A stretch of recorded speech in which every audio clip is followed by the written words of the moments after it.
Okay, testing, 1, 2. Let's see what we got here.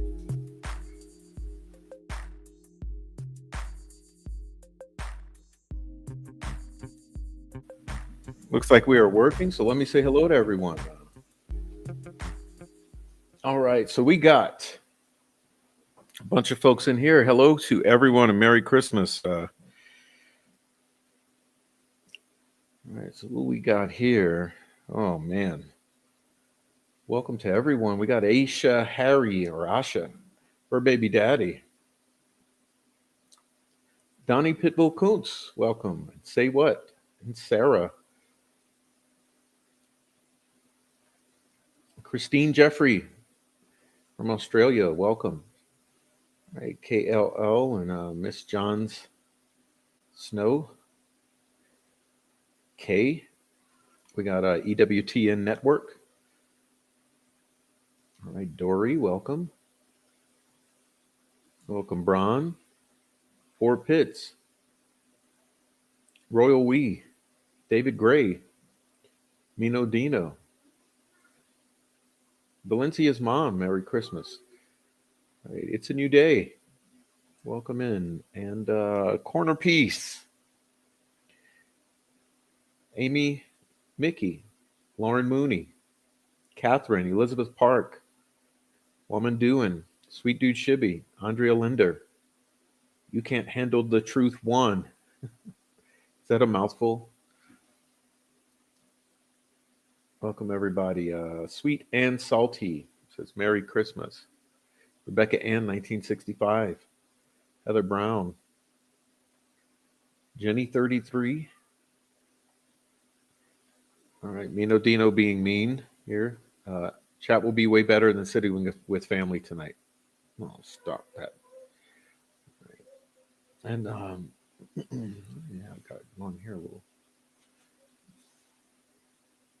And a little string here. Uh-oh, got a thread. I don't want to pull on the thread. What am I going to do with that? All right. Prof, hope you can Toblerone me tonight. Probably not. Dawn Steele, welcome. And Nobody Nothing, 1717, what's up? Kelly, what's up at Kelly? And Peaches, 81. TJ Bits. Right. Dan Jones, welcome. Right. Pink Quartz 1111. And Kelly. Digital. Laura Naran. All right. Who else we have in here? Elizabeth Jones from Scotland. Welcome, Elizabeth. All right. Judge Jessica. V. Malibu.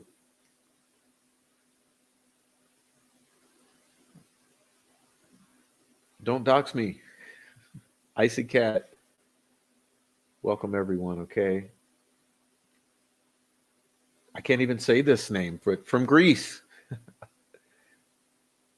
Greek words from Greece. Okay. All right. Icy Cat. Rose Adams.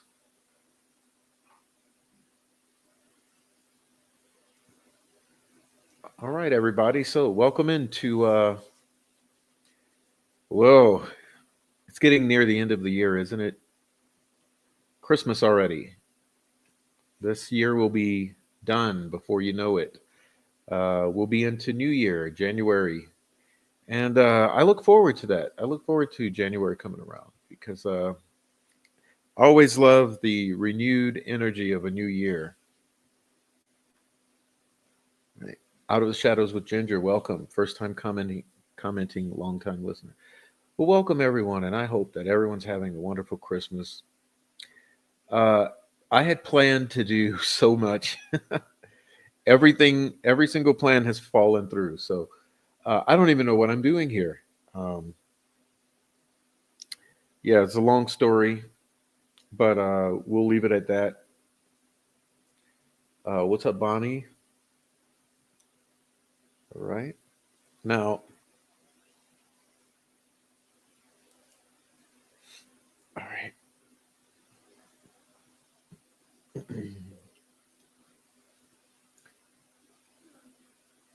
Thanks for saying I look nice. Thank you. Yes, please hit the like button also. Please hit that like button. That would be nice. Wow, today was nuts. Uh, Obviously, I made the bad decision of going to the grocery store today. And as you could imagine, uh, Christmas Eve insanity at the grocery store. And but no, all of my plans have fallen through. Okay, as far as the fans, I mean the plans.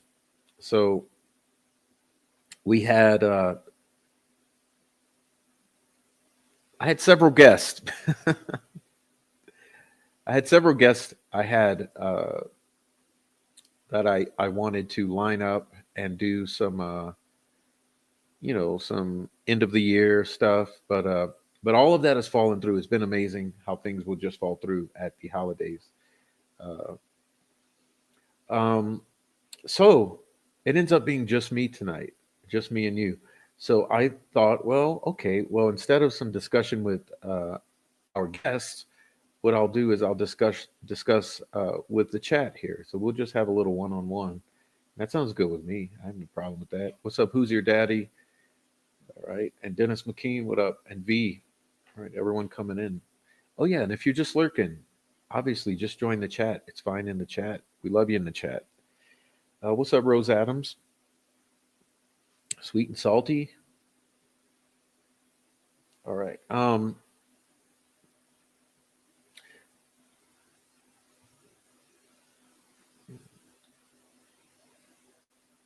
All right. You guys are nice. Yeah. So, oh man, there's been so much.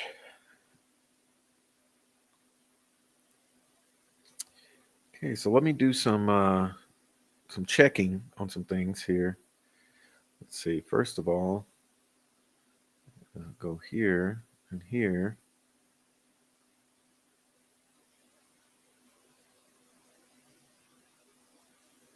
and here and here and here. Okay. First live I've caught in weeks, and it's Christmas. Well, we did some good ones, so please go back and watch some of the good ones. Um,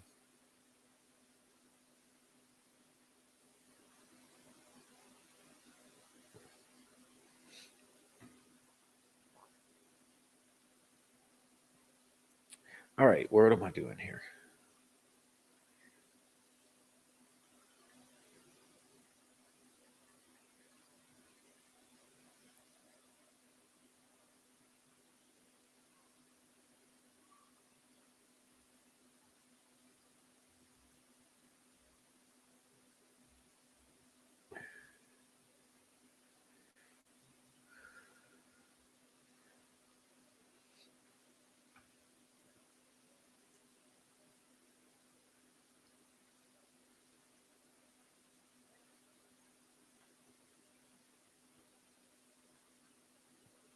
Well, that's just mean. But boy, didn't he get shortchanged on the holidays?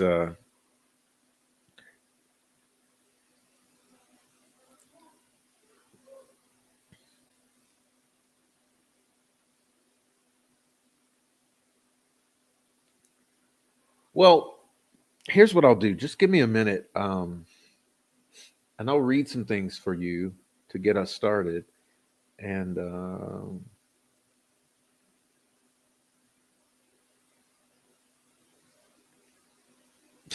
two presents. All right, just a moment.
All right, everybody.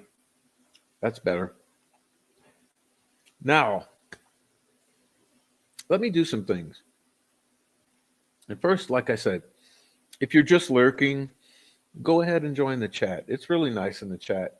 I know I continuously say that, but I feel like it's very odd because we'll have 350 watching and we'll have 35 in the chat.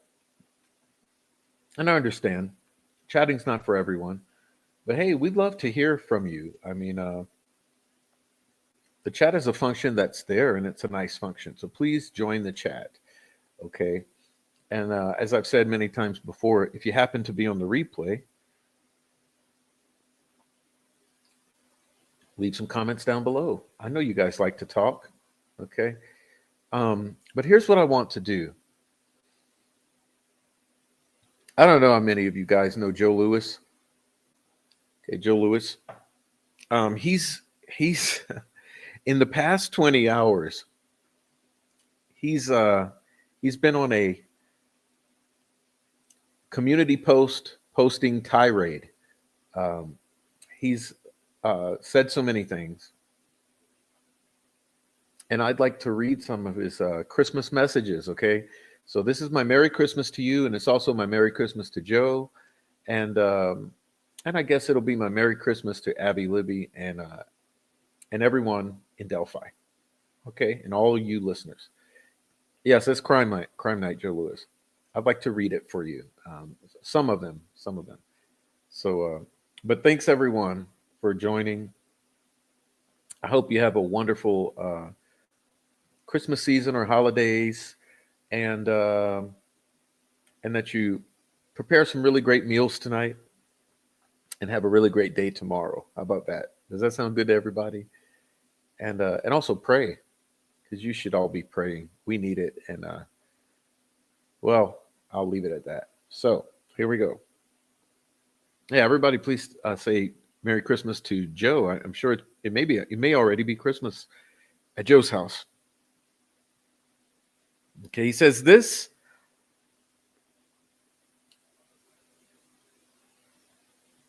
Christmas, as you gather with your families, basking in the freedom of the holiday season, I want to give you, or I want you to consider the enormity of what you've done. You haven't just failed Abby Williams and Libby German. You've actively betrayed them. Oh, let me start off. This is to the law enforcement, prosecutor, judge, jury, and Doug Carter. Okay, so let me back this up because I'm messing up. I'm just all scatterbrained. Let me focus, Prof. Focus. Okay, this is for law enforcement personnel, prosecutor, the judge, and the jury, and especially for Douglas Carter. whose theatrics and disdain for the truth have made a mockery of the very system they claim to uphold. This Christmas, as you gather with your families, basking in the freedom of the holiday season, I want you to consider the enormity of what you've done. You haven't just failed Abby Williams and Libby German, you've actively betrayed them. Instead of working tirelessly to uncover the truth about who ended their young lives, you chose the coward's path. You built a narrative of lives, manufactured evidence, and targeted an innocent man, Richard Allen. It was easier than admitting your own incompetence, or worse, your complicity. To the law enforcement officers, you swore an oath to protect and serve. But your actions have shown that you neither value the truth nor the victims you were supposed to fight for.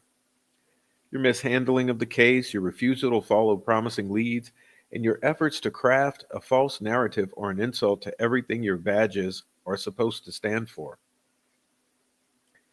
You've allowed the real killers to walk free while condemning an innocent man to a lifetime of misery. God sees your deceit, and his justice will not spare you. You may wear the uniform, but you've turned it into a symbol of failure and corruption. To the prosecutor, Nicholas McClellan, your job was to seek justice, not vengeance. Yet you turned the courtroom into a theater, peddling a narrative so weak and unsupported that it should have collapsed under even the slightest scrutiny. You weren't interested in truth. You were interested in a win, no matter the cost. That cost, however, isn't just borne by Richard Allen, it's borne by the families of Abby and Libby, who still don't have real answers. It's borne by the community you've misled, and it's borne by your own soul, which will have to answer for the lies you've told and the lives you've ruined. To the judge, Francis Gull, you were supposed to be a guardian of fairness, the voice of impartiality in a broken system. Yet you allowed this farce to unfold in your courtroom. You rubber stamped every piece of manipulated evidence, every unethical tactic, and every deceitful argument. Your inaction speaks volumes. You had the power to stop this travesty, and you chose not to. Your complicity will not be forgotten, not by the victim's family, not by Richard Allen, and not by God, who holds you accountable for every injustice you've allowed to take place under your watch.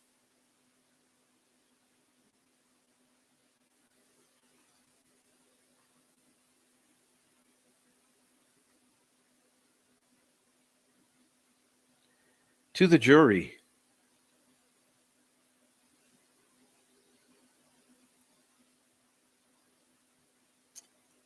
and this I would like to co-sign.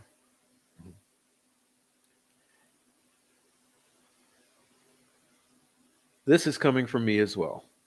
To the jury, you are the final line of defense for truth. You let yourselves be swept away by the prosecutor's theatrics and the police falsehoods. You were entrusted with a man's life, and you chose to condemn him without real evidence. You condemned him without real evidence.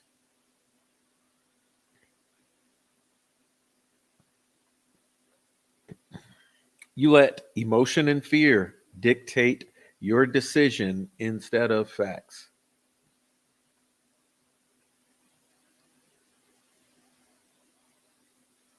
This Christmas, as you celebrate with your families, think about Abby and Libby, who have denied the truth because who have been denied the truth because of your failure to see through the lies. To Doug Carter, you've been the face of this investigation, standing before the cameras with your cryptic statements and your theatrical proclamations.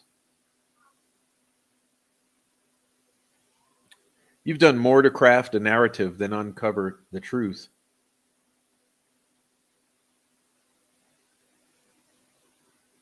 Your disdain for YouTubers and independent investigators. As a matter of fact, for the people of the United States, simply voicing their opinions, people who have tirelessly worked to expose the failures of your investigation, is as telling as it is shameful. While you've been busy deflecting criticism and vilifying anyone who questions your authority, the real killers remain free, and justice for Abby and Libby remains elusive. You were so interested in protecting the image of law enforcement, especially the Indiana State Police, that you've allowed the killers of two little girls to walk free. And that is absolutely unforgivable.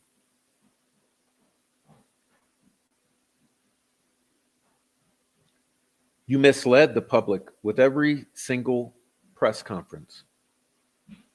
You mystified the viewing audience with terms such as tentacles, shacks, mysteries, in this room, pieces of the puzzle, fascinating tales. Yet, where are those things now?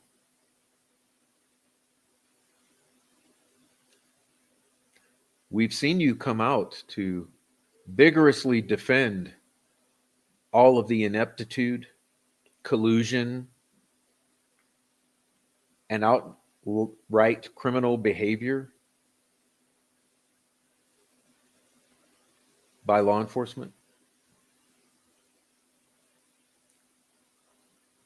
Not once did you do anything to alleviate the concerns of the public. Neither did you clear the family. Neither did you explain all the things that you could not wait to tell. Neither has the community been shocked by any revelations come out of the courtroom or law enforcement or official statements by the Indiana State Police. No. You've ignored the fact that 70 days of important investigation was deleted by members of your task force. You've ignored the fact that there's an extremely questionable take on this piece of evidence, this bullet from Mr. Richard Allen, this video from the victim's phone, and the Snapchat posts, all of which show extreme anomalies, are forensically questionable, and anything but compelling.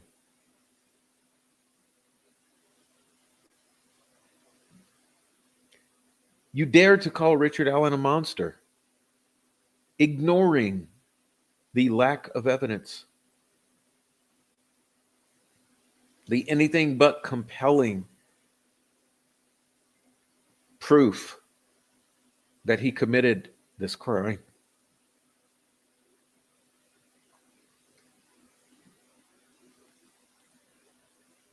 You've ignored the glaring flaws in your case. And what we see instead, what we sense with the deepest, innermost depths of our being, is that the real monsters are those who have used their positions of power to cover,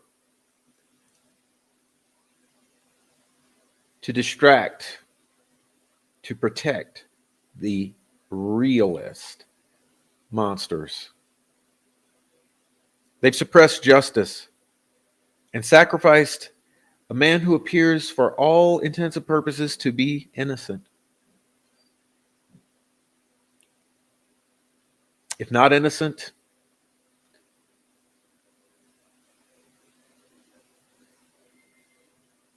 certainly not guilty beyond a reasonable doubt.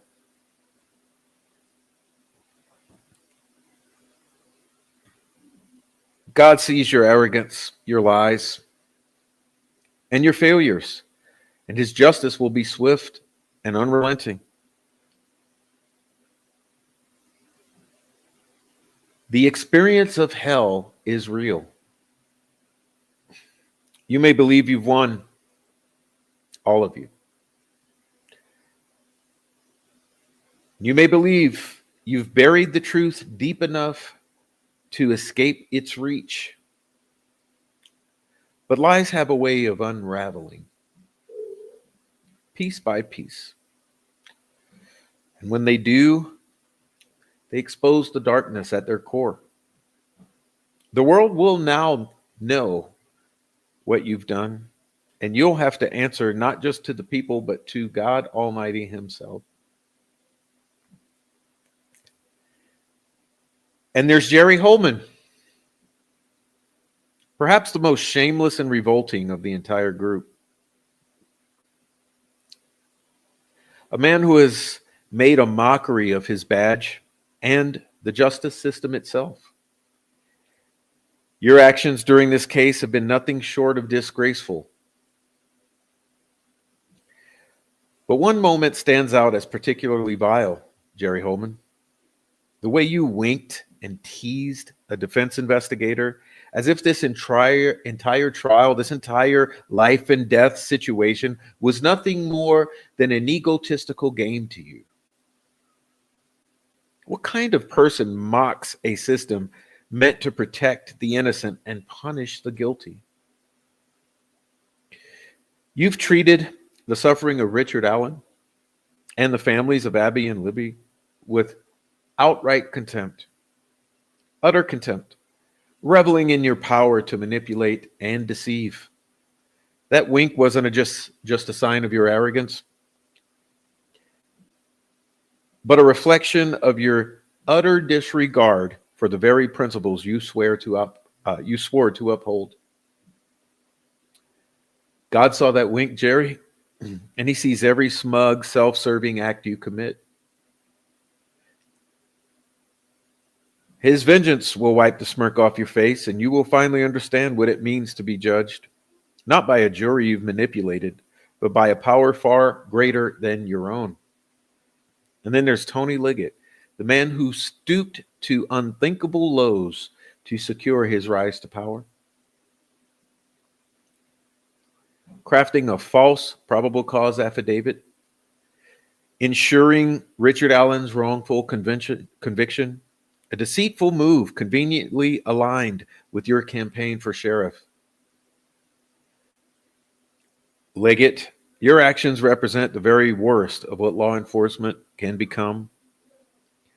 A political pawn willing to lie, cheat, manipulate, abuse an already broken system to climb the ranks. You didn't just sacrifice Richard Allen's life. You sacrificed the integrity of the investigation and the justice that Abby and Libby deserve. Your lies weren't just omissions or oversights. They were deliberate fabrications, carefully designed to fit the narrative you needed to elevate yourself. You've turned a horrific double murder of two little girls into a stepping stone, exploiting tragedy for personal gain.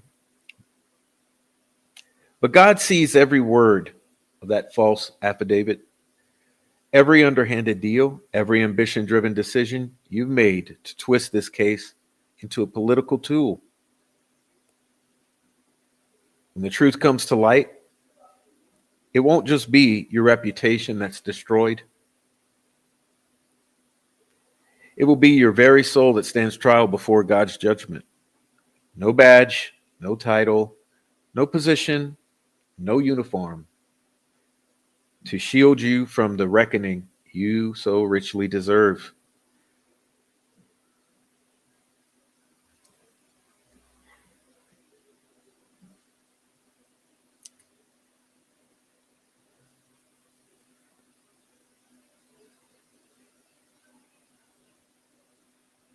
To the haters and attackers, I want to take a moment to address you.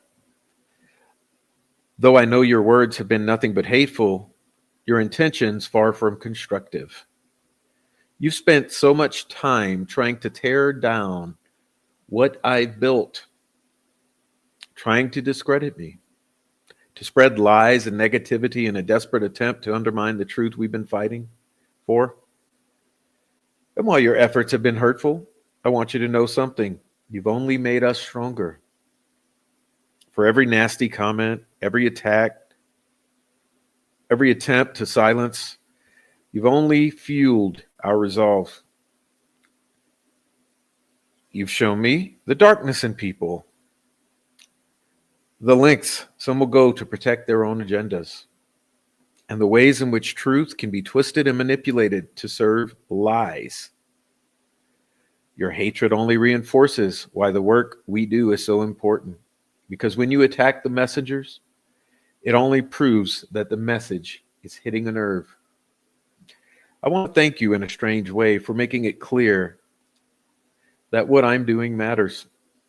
You show me that in the fight for the fight for justice isn't easy. And it's certainly not without resistance. But despite your efforts to drown out the truth, despite the venomous words and the endless attempts to tear us down, we stand here stronger than ever. You may try to silence us, but you'll never silence the truth. And let's be clear. Your hatred doesn't take away the impact we've had. The people we've helped or the truth we've uncovered. It only reveals how scared you are of facing the reality that you can't control. And that's the truth coming to the surface. The more you attack, the more you show who you really are, weak, desperate, and threatened by anyone who dares to challenge the narrative you want to maintain.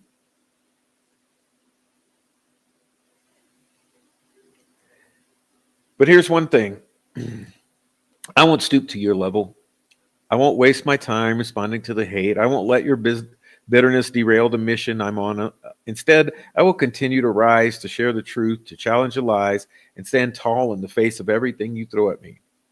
Because deep down, you know what I'm doing is right. You know the truth can't be buried forever.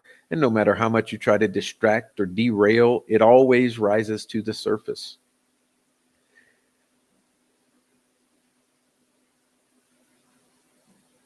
In the end, you'll only be remembered for your bitterness, for the poison you've tried to spread, for the lies, for the threats, for the gaslighting, for all of the insanity around this case. Will all come back to you, and that will be your legacy. While we'll be remembered for standing up for what's right, so go ahead, keep throwing stones. We've been through worse, fought harder battles, and will continue to fight for truth, no matter how much you try to stand in its way.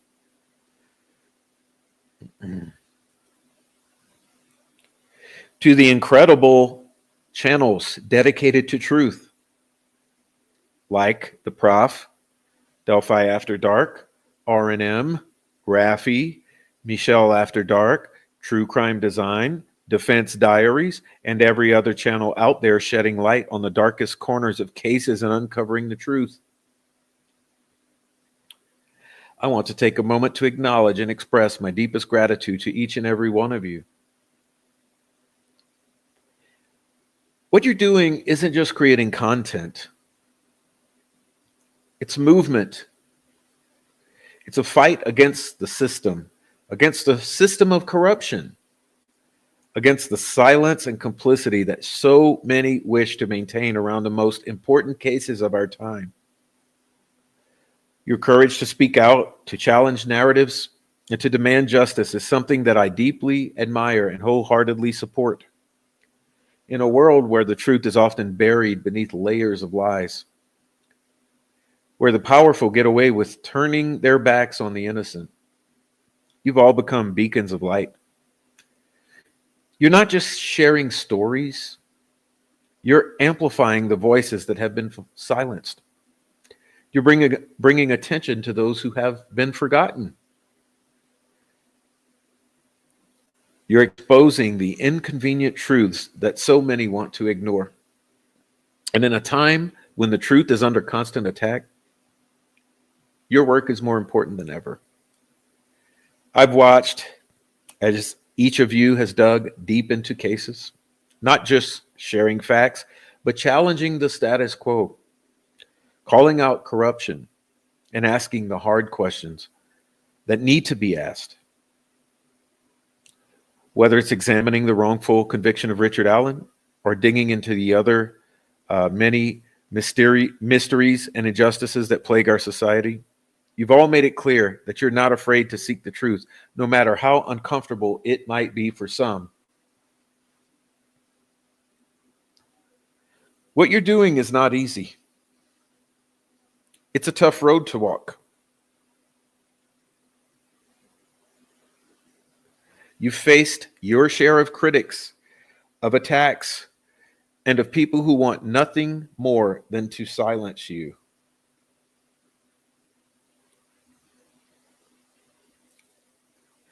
But what's truly inspiring is how none of you have backed down.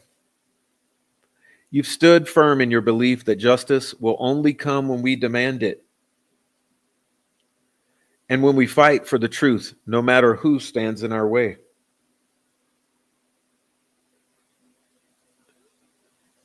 You're building something bigger than just YouTube channels. You're creating a community of truth seekers, and each of you has played a pivotal role in the collective push towards justice. I want you all to know that your efforts have not gone unnoticed. You've made an impact on more lives than you realize. Every video, every investigation, every shared insight has helped to shape the conversation. You've kept cases alive when others would have let them fade into the background. And you've made a difference in ways that go far beyond what words can describe. We are all united in this fight. And though our paths may have different twists and turns, we are all on the same side, fighting for truth, fighting for justice, and fighting for those whose voices have been stolen from them. Remember, we fight for Abby and Libby and speak for Abby and Libby because they cannot speak for themselves. They are the true victims here. The work we do will always be met with resistance, but it is through that resistance that we find the strength to continue. And I know that together we will keep pushing forward. Thank you to each and every one of you whose work inspires me, strengthens me, and reminds me that we are not alone in this fight. We are in this together, and together we will continue to push for truth to come out and for justice to be served. The truth is a powerful force. And there's nothing more powerful than a community of people united in the pursuit of truth. Keep doing the amazing work you're doing because it matters and is making a difference.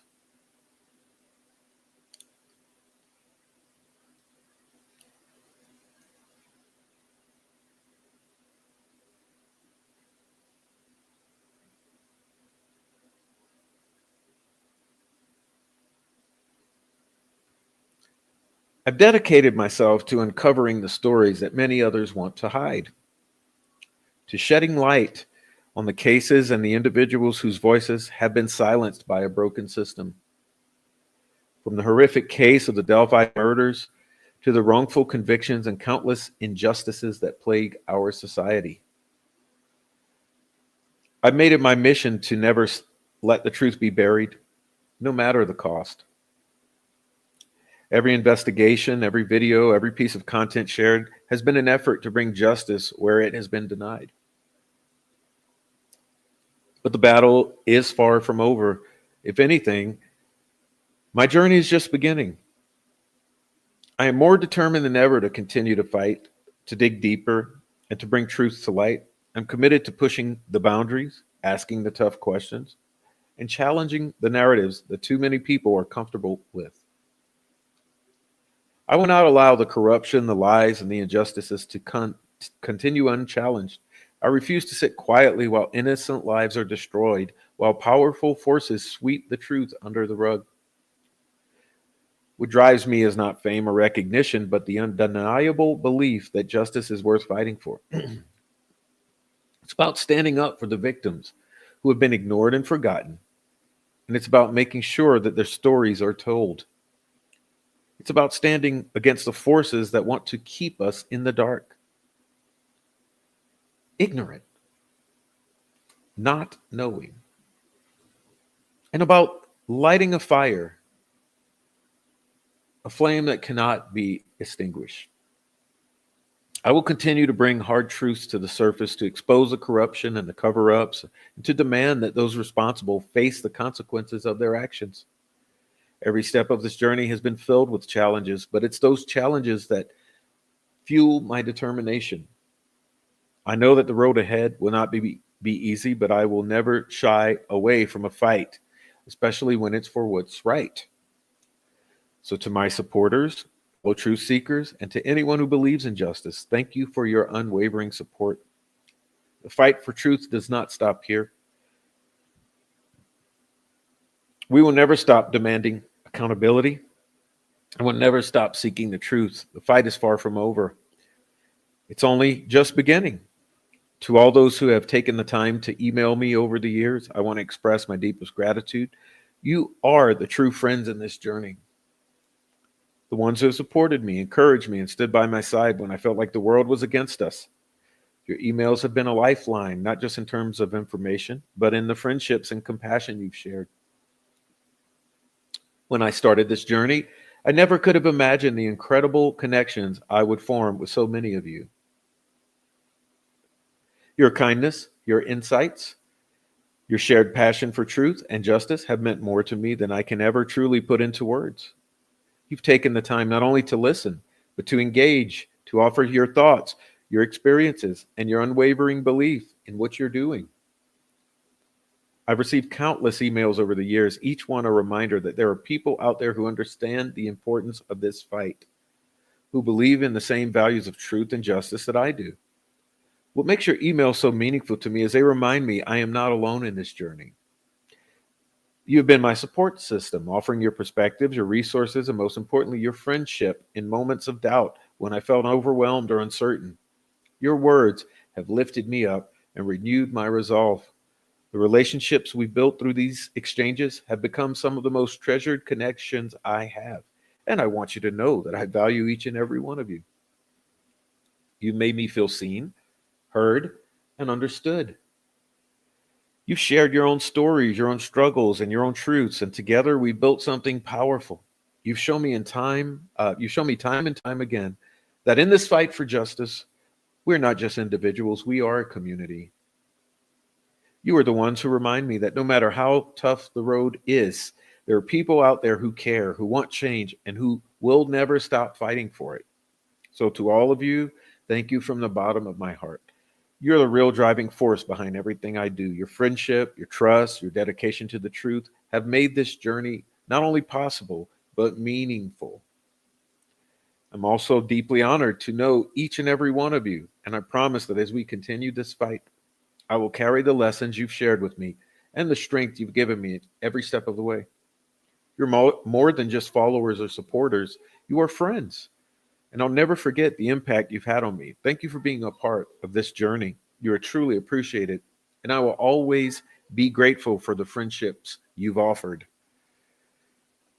I know that my rants have often been intense, and I've heard criticism that they may seem harsh at times.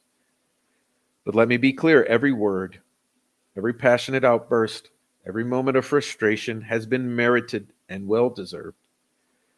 When you witness injustice firsthand, when you see the lies and corruption that have destroyed lives, You cannot stand idly by and pretend everything is fine. Fine. My rants come from a place of deep anger and uh, a genuine need to see accountability because frankly, there are too many who have gotten away with this for far too long. When the system fails, when people with power hide behind their wealth, their positions, their influence, their secret societies, there's no room for politeness or silence. These outbursts are not just venting, they're the voice of truth demanding to be heard, of people who have suffered in silence for far too long. They are the cries of the voiceless, the forgotten, and the wronged. And in a world where these voices are often ignored and silenced, I will never apologize for speaking with force and passion, uh, with the force and passion that these issues demand. My rants are not reckless, they are a necessary part of this fight for justice. They are a call to action, a refusal to let the truth go unnoticed or unspoken. So, yes, my rants are well deserved, and I will continue to raise my voice for as long as it takes.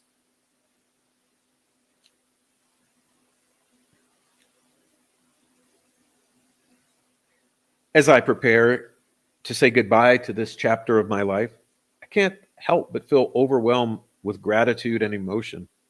This journey, this incredible journey, would have not been possible without every single one of you, my subscribers, members, and supporters. You've been so much more than just viewers to me. You've been a community, a family, a group of souls who share a common passion for truth and justice. And as I reflect on everything we've shared, I can't help but feel a deep sense of love and appreciation for each of you.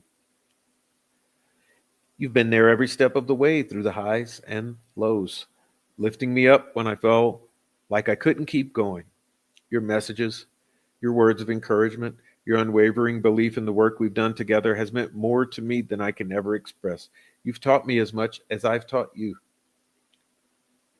Your insights, your perspectives, and your willingness to engage in difficult conversations have pushed me to dig deeper, to be more courageous, and to keep seeking truth no matter how hard it may be to face.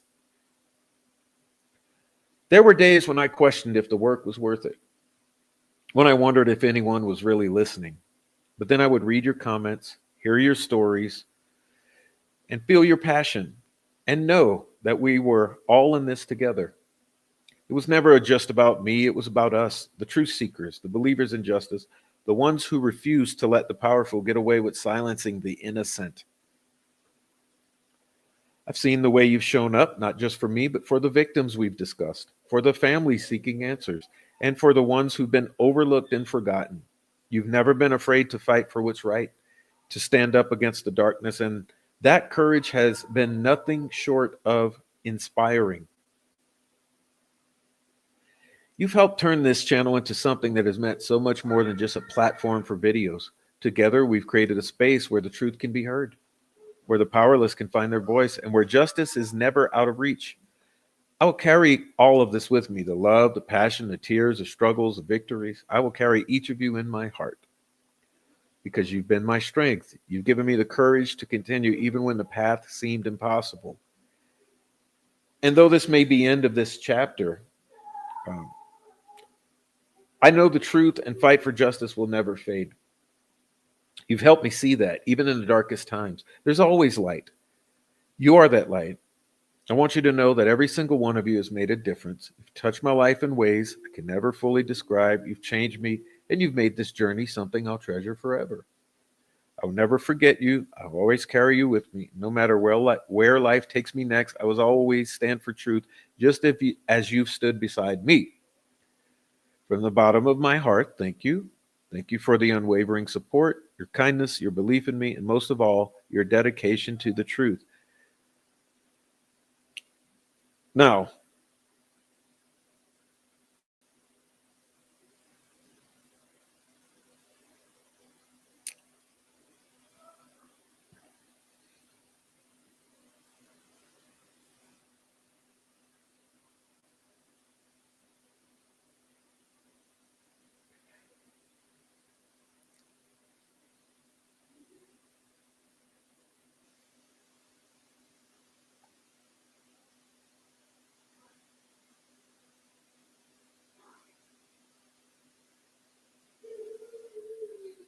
You may ask, why all of that, Prof?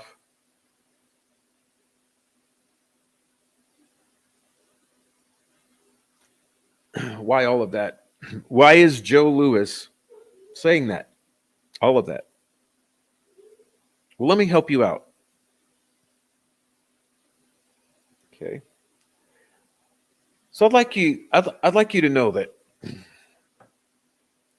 Joe Lewis's channel, also called Crime Night,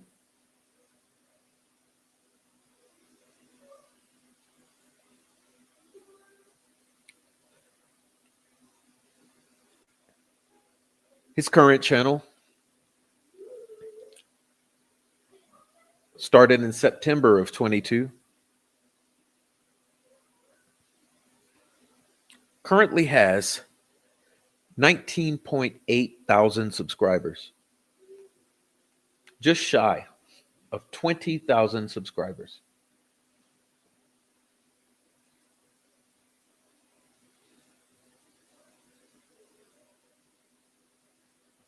Not a small feat. Quite a task in the genre of true crime. That is a large channel because it's difficult. It's difficult to build a large channel in true crime.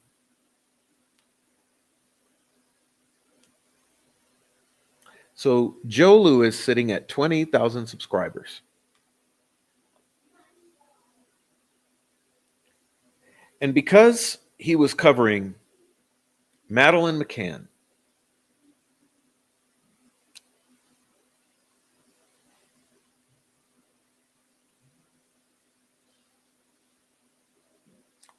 using news clips under the fair use copyright agreement,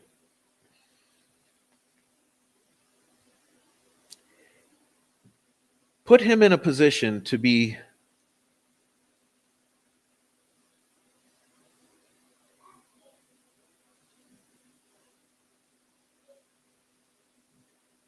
attacked. Now, why? Why, Prof? Well,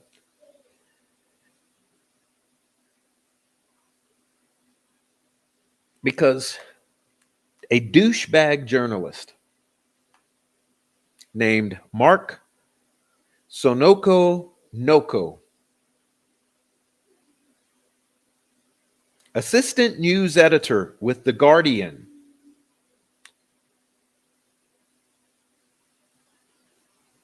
with Nine News Australia, senior journalist, right? Assistant news editor at The Guardian.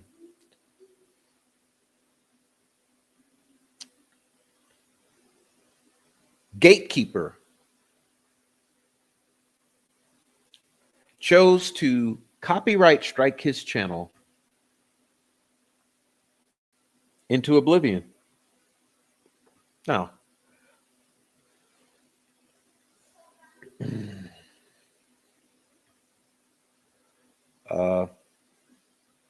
you've known, because I've told you before, about the weaponization of the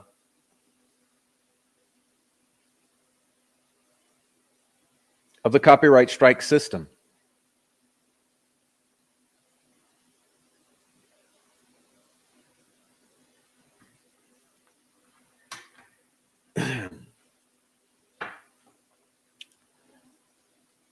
You see, the trolls figured out some years ago that the way to silence others is by weaponizing YouTube's copyright strict system. And you see, YouTube has a huge problem. YouTube will allow members to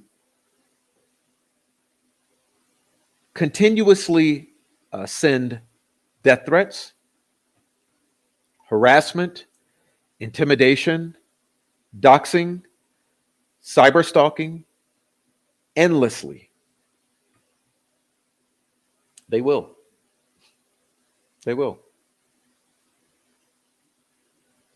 They will allow all sorts of crimes to be perpetrated on YouTube, which is a Google product. So they put your family members on YouTube. There's nothing you can do to have it removed. Okay. They threaten to kill you in their YouTube accounts. Nothing you can do to have it removed. They make 15 fucking troll accounts to continuously harass you through all 15 anonymous accounts because they're afraid to do it on the screen using their own faces and voices. That's all allowed. Allowed, allowed, allowed, allowed.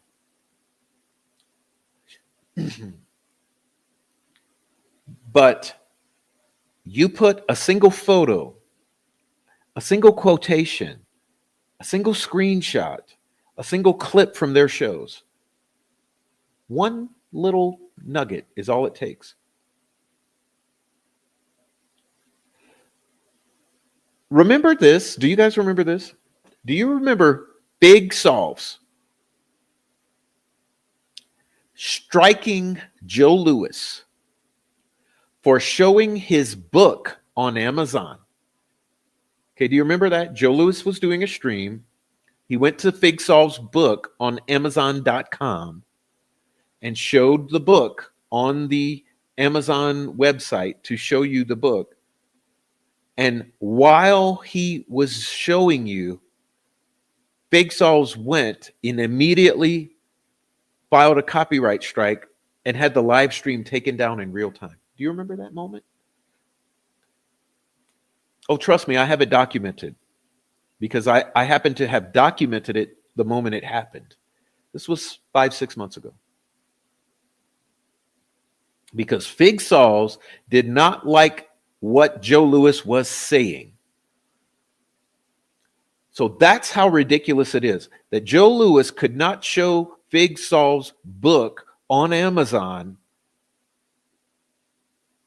without putting himself at risk of a copyright takedown for showing a book listed on Amazon.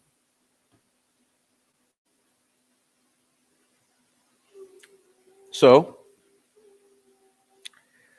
this Mark guy is decided that he's going to steal Joe Lewis's channel from him. 20,000 subscribers. Do you realize how much work that took? For Christmas. Because he didn't like the things that Joe Lewis was saying about the Madeleine McCann case.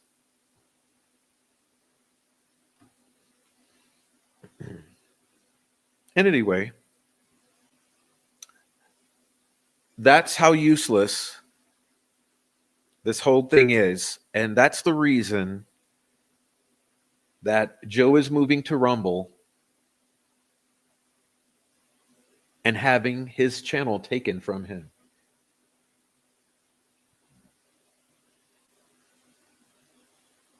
So that's the reason for the for what you heard earlier, what I read for you earlier. It's why Joe is saying goodbye. He's saying goodbye to YouTube because I think that he's just tired of it. He doesn't want to have to try to do it all over again.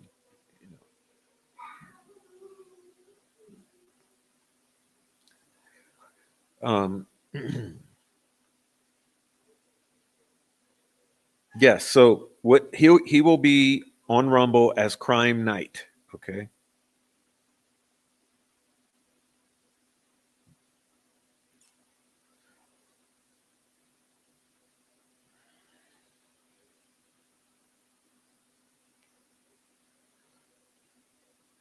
Anyway.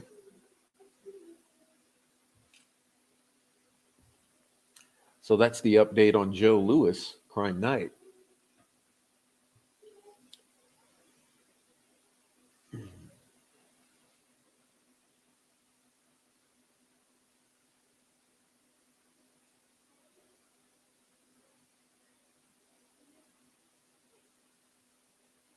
Okay, now give me a moment, please. There's something I have to do. Let's see.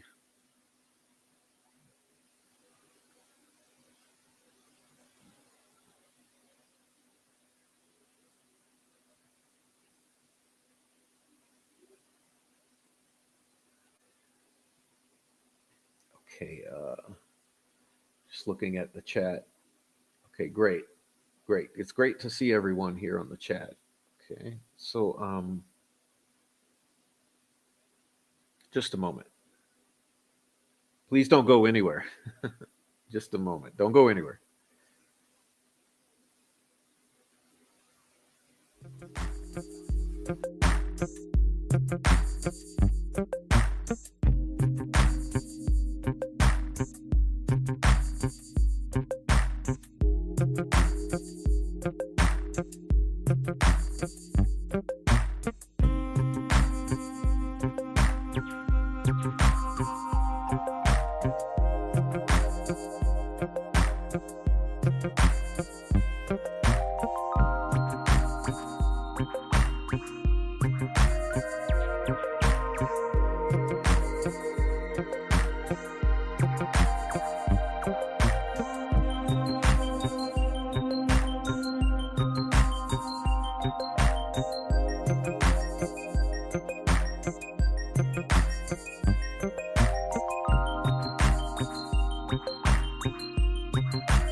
Okay, testing. Check, check, 1, 2. See if we got it back together.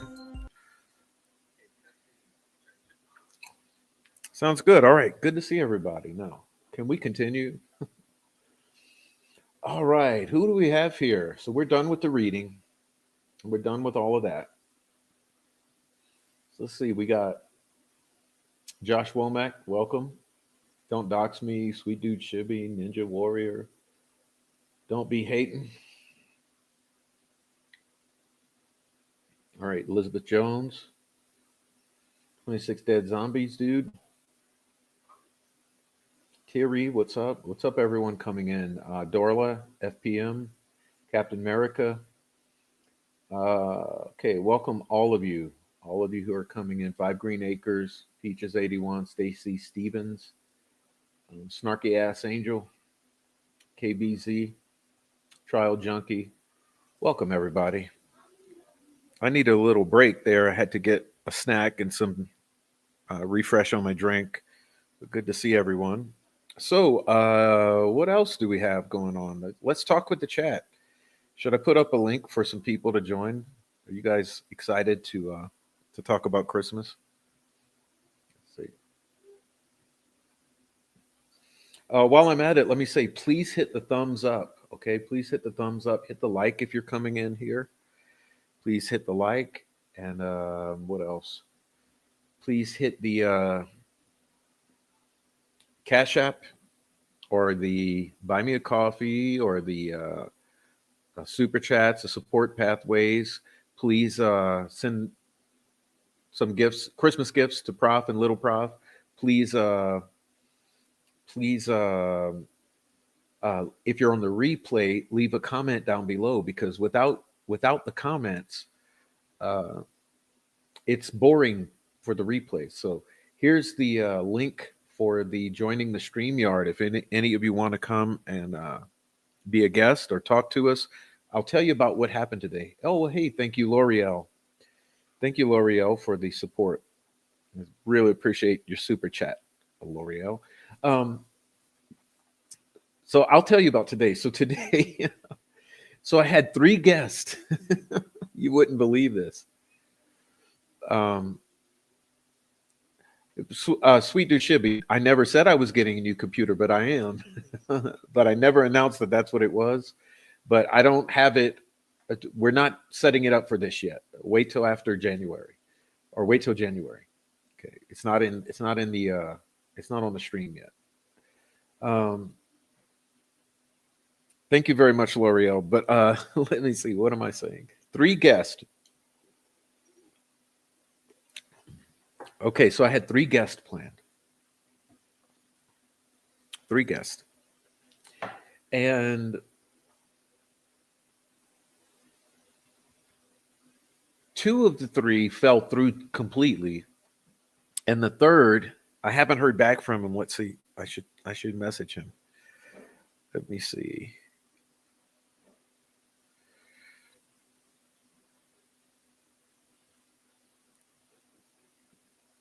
Let me see if I can. All right. So yeah. Anyway, we'll see what happens. But in the meantime, if any of you would like to come and tell us what's on your mind, what you're doing for Christmas, come on in. Appreciate you for coming. And that's that. That's that.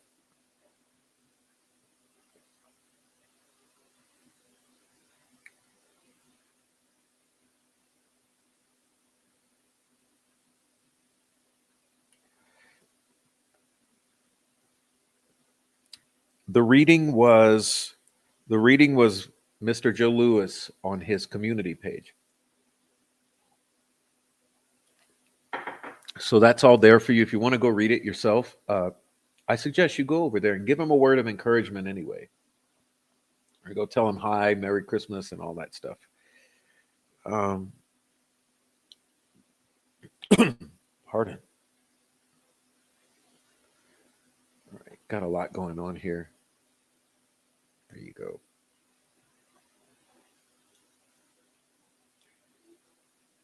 All right. So let's see what else is going on. I did make my pie. For those of you who wonder, well, and the kids making a huge noise in the next room. I did make my pie, and it was delicious. And I did make my dinner in the past couple nights. It's been delicious. And unfortunately, I went today to the reason it was a total disaster. The reason I went to the grocery store today was to buy an additional pie that was going to be pre-made. I figured that I wanted a certain pie, so I went to grab it, and of course it was a insane circus in the grocery store.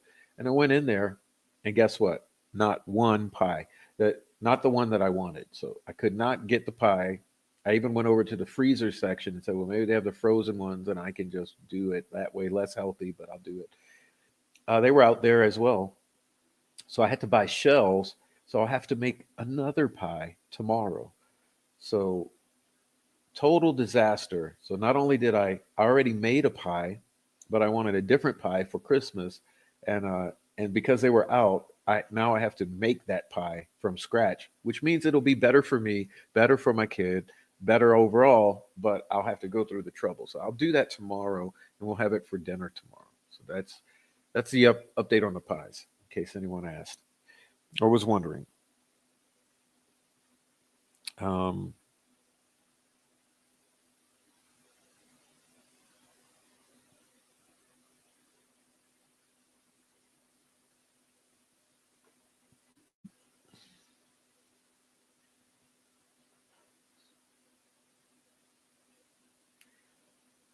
right. So what else have I seen? Okay.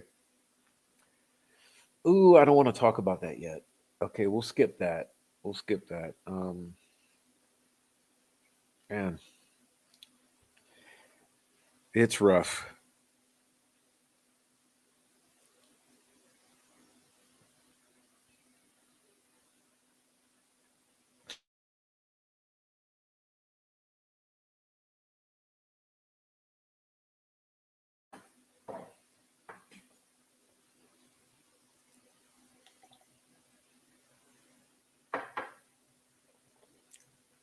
Mm.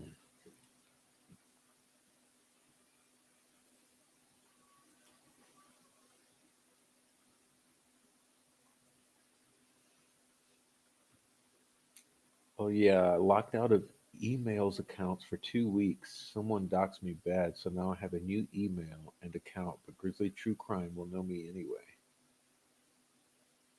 I don't know what the hell you're talking about.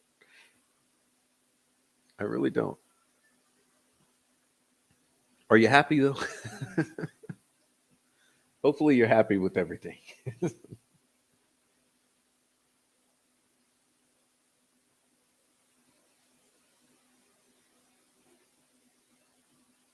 Yeah, I don't think she can do a damn thing to help. There's no helping with YouTube. What do I think 2025 will bring? Immediate appeal.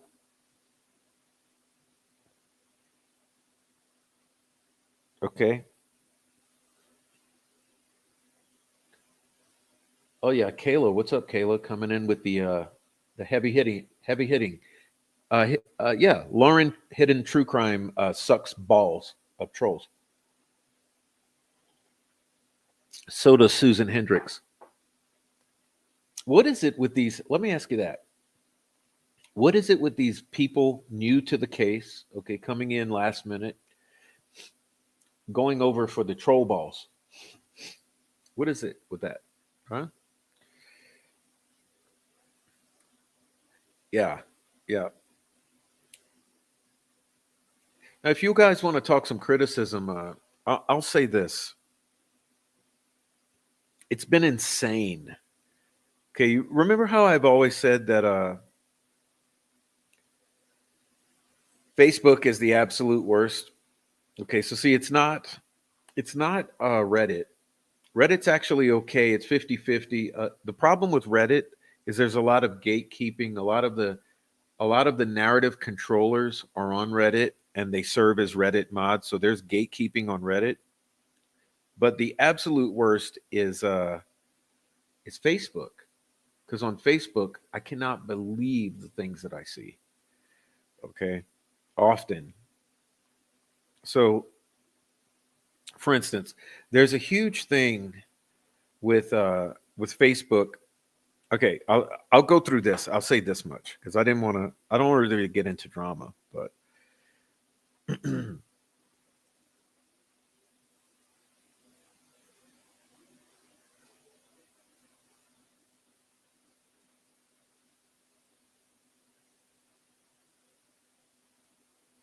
So the latest thing that they're doing, okay, on Facebook, there's two things.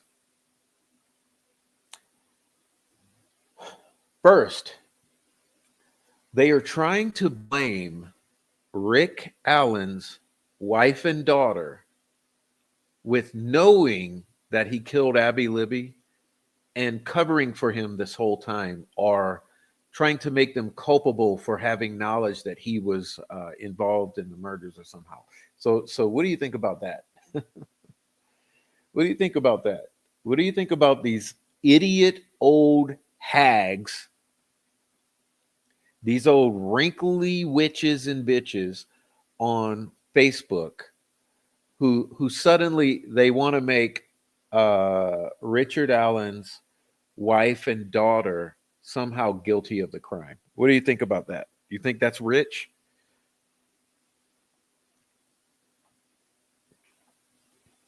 I bet you they smell like butt and baby powder. Those old fucking hags. Okay, they smell like butt crack and baby powder, some sort of mixture, and they're sitting on Facebook, uh, uh, going to town about how uh, Rick's wife and daughter knew that he killed Abby and Libby, therefore they have some culpability. How do you like that?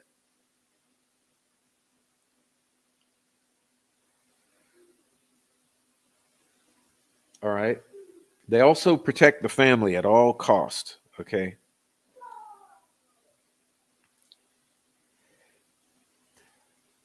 And then there's the second thing that's popular right now in the Facebook old hag groups with the butt crack and baby powder smelling bitches. Uh, what they're doing right now is they're posting. Uh, gosh, I didn't really want to get into it, but let's see. I'll get into it this far. I'll go this far. So there's a guy that his name is well, I'm not going to say his name. There's a guy who was working with the defense, in other words, helping out Baldwin and Rozzi.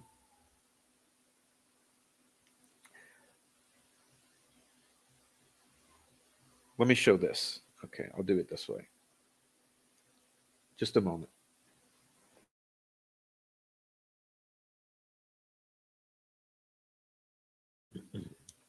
Okay.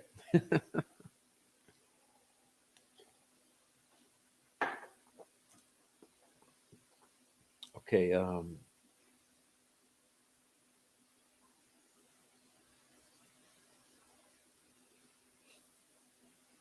Okay. Let's see. All right. I'll. Sorry, it's taking me a moment here. Okay.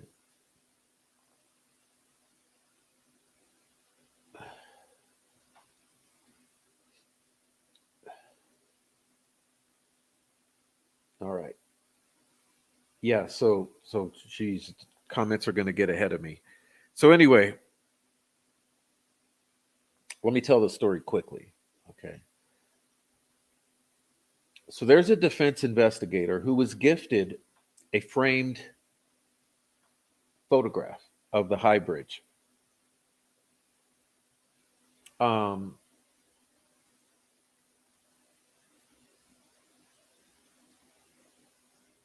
and these idiots on Facebook are literally calling them the most evil people ever for giving a gift of a photograph to the person who was helping them. Okay, watch. Let me show you. You can't make this shit up. Okay.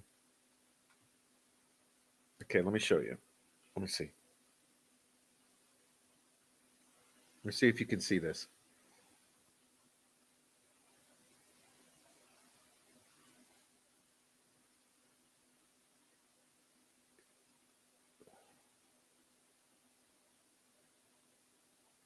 The defense team is evil Okay. So they're making a huge deal. Like, do you understand what I'm saying is so crazy about it? They're making a huge deal out of this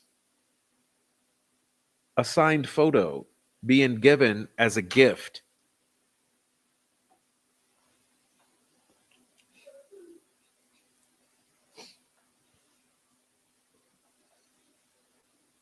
So that makes them evil. Evil. Okay. So let me put it this way. So they're evil for giving a picture. You see that the defense team is evil. Oops, almost lost it. Defense team is evil for giving a picture. But the prosecutor and Jerry Holman and Steve Mullen and Doug Carter and Nicholas McClellan and Fran Gull, they're not evil, right?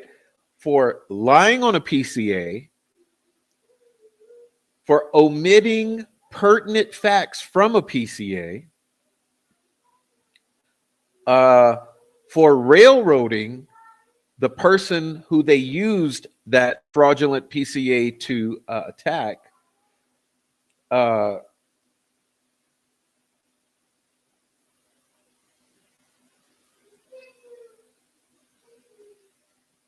for not lying. Okay, so you had people who lied for 7.5 years about what happened that day on February 13th, 14th. Okay, you have people been lying from it, but they're not evil. Okay, of course, the prosecutor's not evil. The judge is not evil for not allowing a defense or any other evidence. The law enforcement's not evil for all their fuckery and deleting 70 days of shit and lying on the PCA, saying that someone said muddy and bloody when the person only said muddy until the person agreed to change it to bloody. For changing the vehicles, for omitting vehicles, for clothing, for fucking faked up sketches, for manipulated video and photography, all of this, all of this, all of this. There's nothing evil about any of that, right? That's not evil. But this is evil. This is evil. All right, giving a picture as a token of gratitude, that's evil. Oh, also blaming the wife and daughter, that's not evil, but this is evil.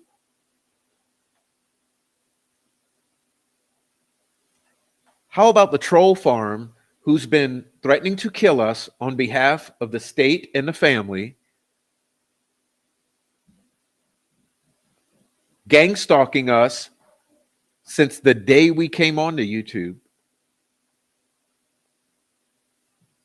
That's not evil though. But the photo as a gift, this right here is evil.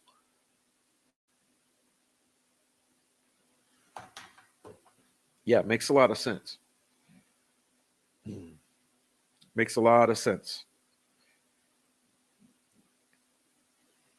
Okay. Thank you, snarky ass angel. Cheers to Prof for progressive justice and Abby and Libby and Richard Allen.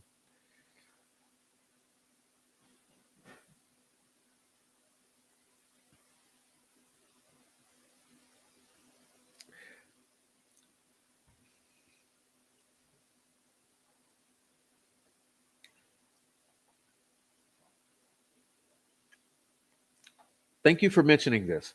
That's another thing. So you took photos from the Delphi murders, and I mean crime scene photos, and I mean the other photos associated with the case over the years, and you inserted hidden images to drive people insane for years. Okay. You inserted all this evil imagery into the photographs and whatnot associated with the Delphi murders and spread that into the community. And that's not evil. But a picture of the bridge as in a frame as a gift to a defense investigator is evil.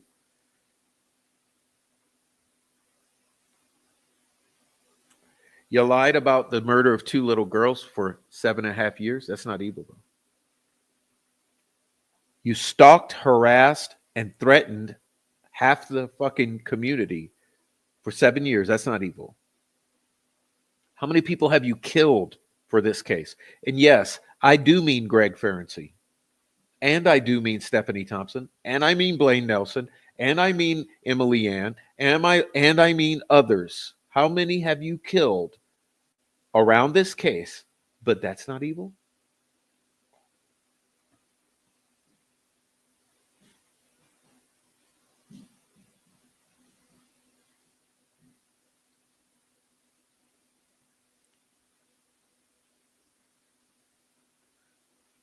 Right. And saying that that girl said she did not love her father, right? That's not evil. And how about making Robert Fortson uh murk himself? That wasn't evil. That wasn't evil. How about this? All the lies that you told in this community. Remember that? Remember how they took all of these made up lies about how there was all this evidence. There was a water bottle that did this, and there was a motorcycle cover that did this, and there were tracks, and there was blood in the garage that did this, and there were this, and all these lies, a Google history. There was all these lies that certain people, a couple of them, made up and inserted into this public narrative before trial. But that wasn't evil to lie about a case of the murder of two little girls. That wasn't evil, though. But a picture of a bridge is evil. Interesting. This is first. That's why you don't go on Facebook. That's why I say you don't go on Facebook, because if you go and you call them out on it, they'll just delete you anyway or ban you from the groups. Like, Facebook is the cesspool of Delphi Murders talk.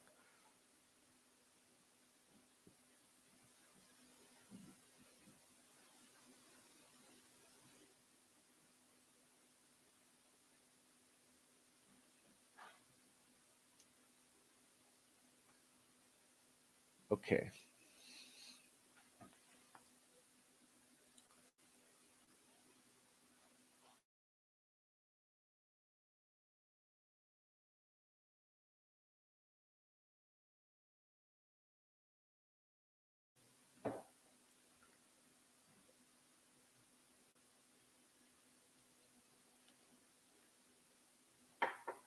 All right. Well, it's been wonderful. I don't see much. No one's joining up. Come on, you guys. You guys don't want to come join me?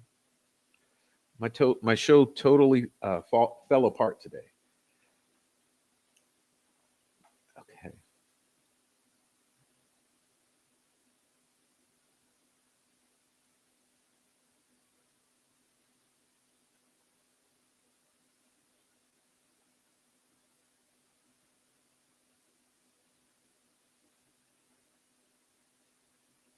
All right. I see you.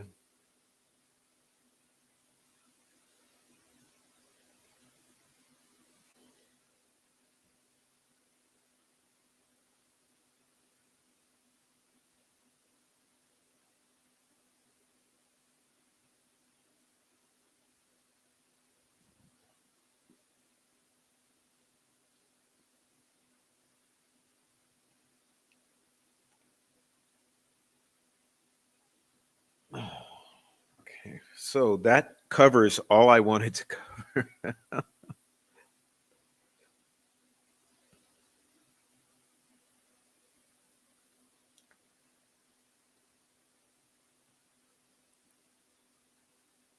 There we go. Okay. Well, I'm looking to see if I missed anything else. Any other hot news off the press?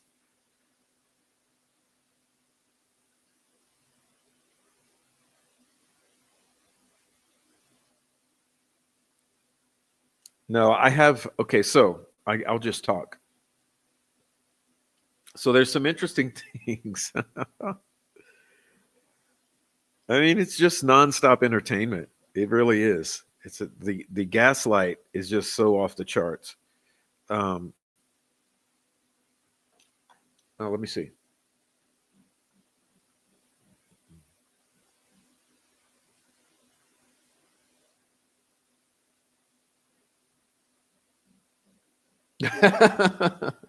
Here, Rafi in the chat, ladies and gentlemen. Yeah, according to the dark web, pedo troll farm, a picture of the bridge is evil, given as a gift. That's right. That's right. But selling crime scene photos of dead Abby and Libby on the dark web for the 2 years prior to the Frank's memorandum hitting the airwaves, that wasn't evil. Okay, making money, thousands of dollars off the photos of the Abby and Libby's dead bodies was not evil, right? But when you got caught, you set up the attorneys for the same crime for leaking those photos, and that was not evil. Oh, look, we got somebody joining us. Let me see if I can get him on. Finally, someone's going to celebrate our Christmas party. So please join the Christmas party. All right, let me get Donald here. Hey guys. Hello, what's up, Donald? Hey, how's everybody doing, and Merry Christmas? All right, Merry Christmas. Donald Pitbull Kuntz, ladies and gentlemen. Welcome to you. I'm glad to be here. I don't come on many channels much, but I figured it's Christmas, why not? Well, that's nice of you. Thank you for coming. Yeah, so here we are at the end of the year. Yeah, I hope next year brings better than this year has for Richard Allen and his family and everybody involved. I mean, because this is it's hard to explain. It's bad. I mean, it looks bad. It looks real bad. But the best is yet to come.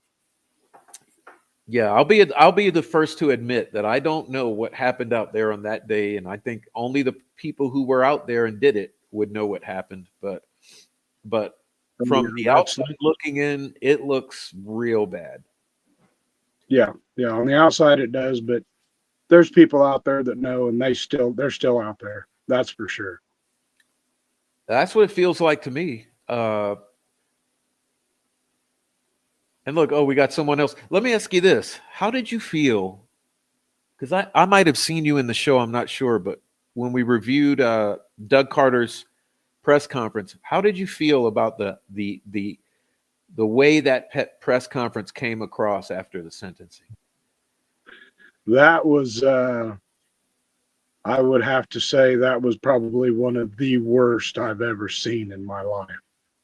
I mean, it was disgraceful. I mean, they done their best to do what they could to, put the defense down and put people down that follow. And it's bad. I mean, that should have never made it to national television, if you ask me. Yeah. Can you believe that? It's almost as if I don't know, didn't they understand that it would look bad to get over there and whine about people calling them corrupt? Well, I mean, really, if you really sit down and think about it and watch it, they put themselves down more than anything, because everything they said was the total opposite of what was being said to the public.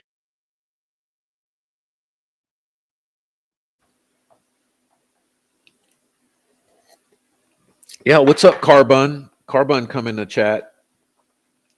And look, Noe Amos. Hey, Noe. And Noe, we can't hear you. You're muted. I'm sorry, I muted. Merry Christmas. How's it going, Prof? Merry Christmas, Noe. Yeah, I just got off of a church function. It was really nice. And I came to visit family here. I'm with Sans. And we wanted to pop in to say Merry Christmas. Don, how are you doing, man? Good. How are you, Noe? Good. Yeah. So, and I'm not staying long because I'm already hearing it. I saw the StreamYard invite, and I just had to pop it in real quick, Prof, and say hello and Merry Christmas to you and little Prof and the audience. So, just a moment. Hold on. Mm-hmm. Little. Just a moment. I have someone wants to say hello to everybody. Hello. Come here. Hey, there you are. It's Merry hi, Christmas. little Prof. Merry Christmas, buddy. Hey, little buddy, Merry Christmas. What's the little Prof? Say Merry Christmas. That's Okay. everyone wants to say Merry Christmas to you. Merry Christmas. Merry Christmas, little Prof. You're getting so big. Thumbs up. He's so tall now, man. Check out You're my getting- shoes. Oh, nice shoes. Yep. Yeah, I got some new shoes. yeah. Mm-hmm. It's good to see you, little Prof, and good to see everybody.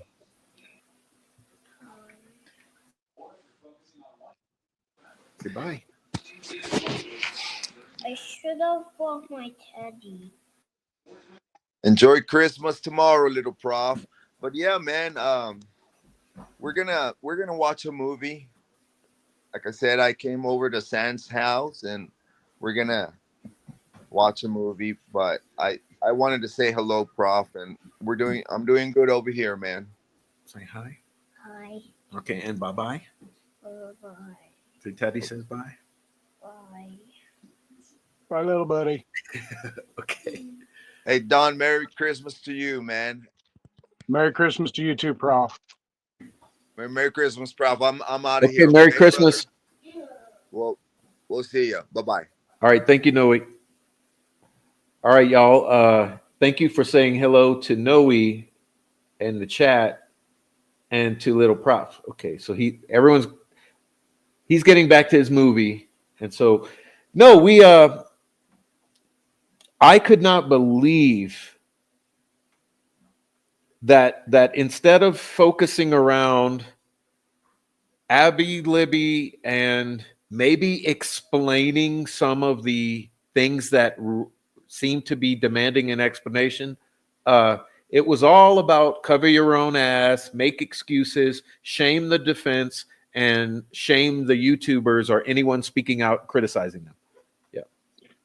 Yeah, that was pretty bad because they should have talked more about the girls instead of how bad the defense was, and everything that they did talk about was about shaming the defense. And Doug Carter, if you ask me, Doug Carter made a pure ass of himself.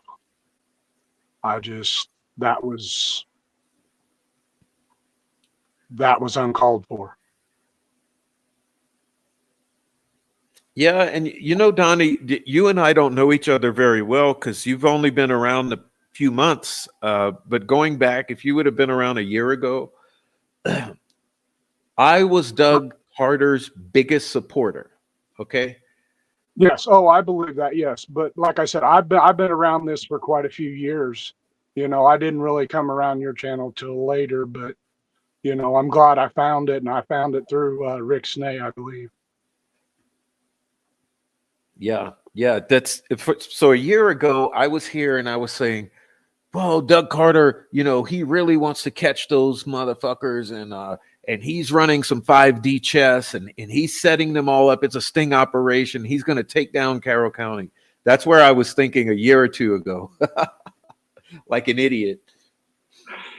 Yeah, I kind of suspected a lot of word salad from him from the beginning, because a lot of the stuff he was saying just did not make sense, and it just didn't settle with me from the beginning of him talking about, after they arrested Richard Allen. I didn't agree with what he had to say.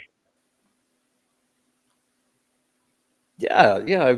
Well, the first thing that got me was the judge signed the probable cause affidavit, and nobody's has been cleared. And I thought, okay, that sounds promising.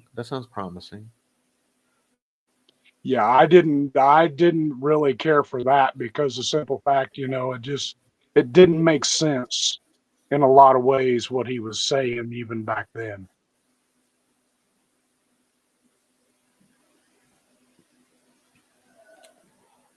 What really got me was the bullshittery around the sketches.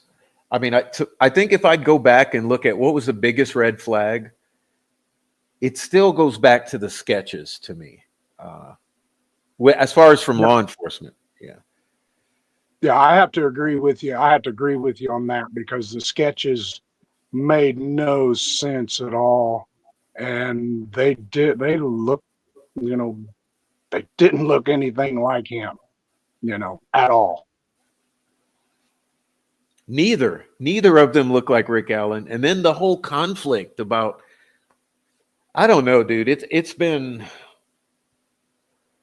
such a headache. And I truly believe, man, like a lot of this community, so there's a large portion of this community suffers a mental illness of idiocy or hatefulness and that sort. But I think there's the other large part of this community suffers from just complete exhaustion. This has been like traumatizing. It's been a headache. There's all this cognitive dissonance. Yeah, It, there's a lot of inconsistencies in what they do have. What they do have is literal bullshit. It's all fake and constructed evidence.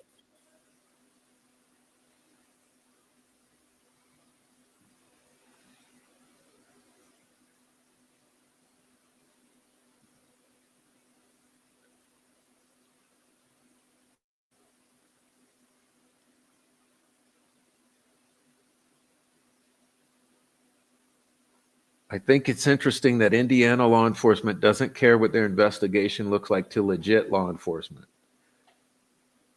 Yeah, that's Yeah. bad. Their investigations are very shady and shoddy at all at the same time. I mean, and people, it's a good point too that she's making because I don't really brag on it and I don't drop names, but I do speak with some current and former very high ranking law enforcement, okay, that I know personally. Like I know a couple retired, high ranking, and I know a couple current. And I got to tell you that, and so yeah, I'll leave it at that. But they're not buying it either. That's the thing. Like when I've got really high ranking retired law enforcement and current telling me that they're echoing our sentiments, it makes me feel like I'm not crazy because if there was no one else saying like, yeah, we agree, Prof, if it was just us conspiracy theorists, for lack of a better term, I'd be like, oh, maybe I am crazy. But when I'm conferring with these people who have experience doing this exact job in the same roles, like state police investigators and sheriffs and this sort of thing, they're saying the same things. Like, Prof, it's the worst PC I've ever seen in my life. I think it's a setup. I think they got the wrong guy. It means Yeah, that it's not just us from the outside who don't have experience, who are like they're seeing some of the same things that we're seeing, is what I'm saying, Don. yeah. The PCA, back to that. The PCA, I just couldn't believe why they even signed it, because it was everything about it was speculative. That's I just couldn't believe that. I thought it was the weakest I had ever seen. Well, what's funny to me is that I always like retrospect and looking back. And when that PCA first hit the airwaves, at the time, the two retired law enforcement who I was speaking with at that very time, and when they both read it, we put our heads together, and I asked them, I said, well, what do you think? What do you think about it? They both said the same thing. They were like, that's the absolute worst PCA I've ever seen in my life.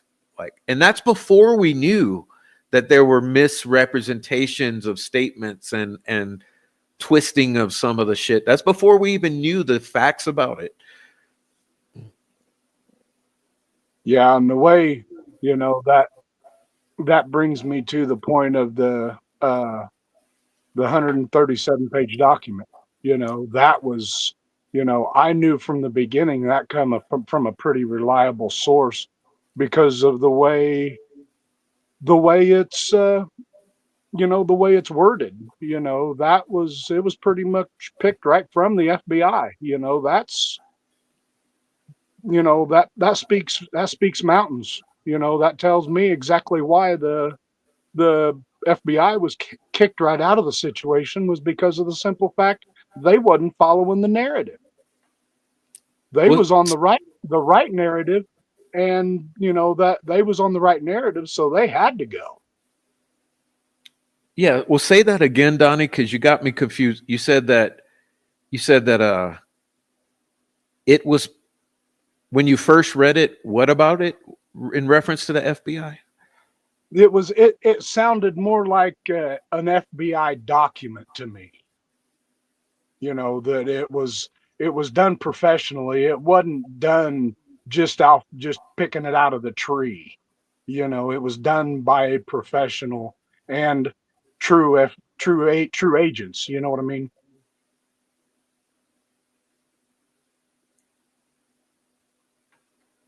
Yeah, it's I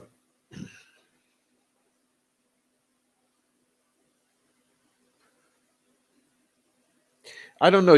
I don't know if you caught the show with Skip Jansen the other day, but No. Skip made a lot of good points, and look, I'm not trying to kiss Skip's ass, and I'm not going to agree with everything he says. He's not going to agree with everything I say. Whatever, we're all grown adults here. But old Skip, he made some good points in reference to how the witnesses they were picked and chosen, and they left a handful of the witnesses. Like, we know the people who were there that day, and so do the defense investigators.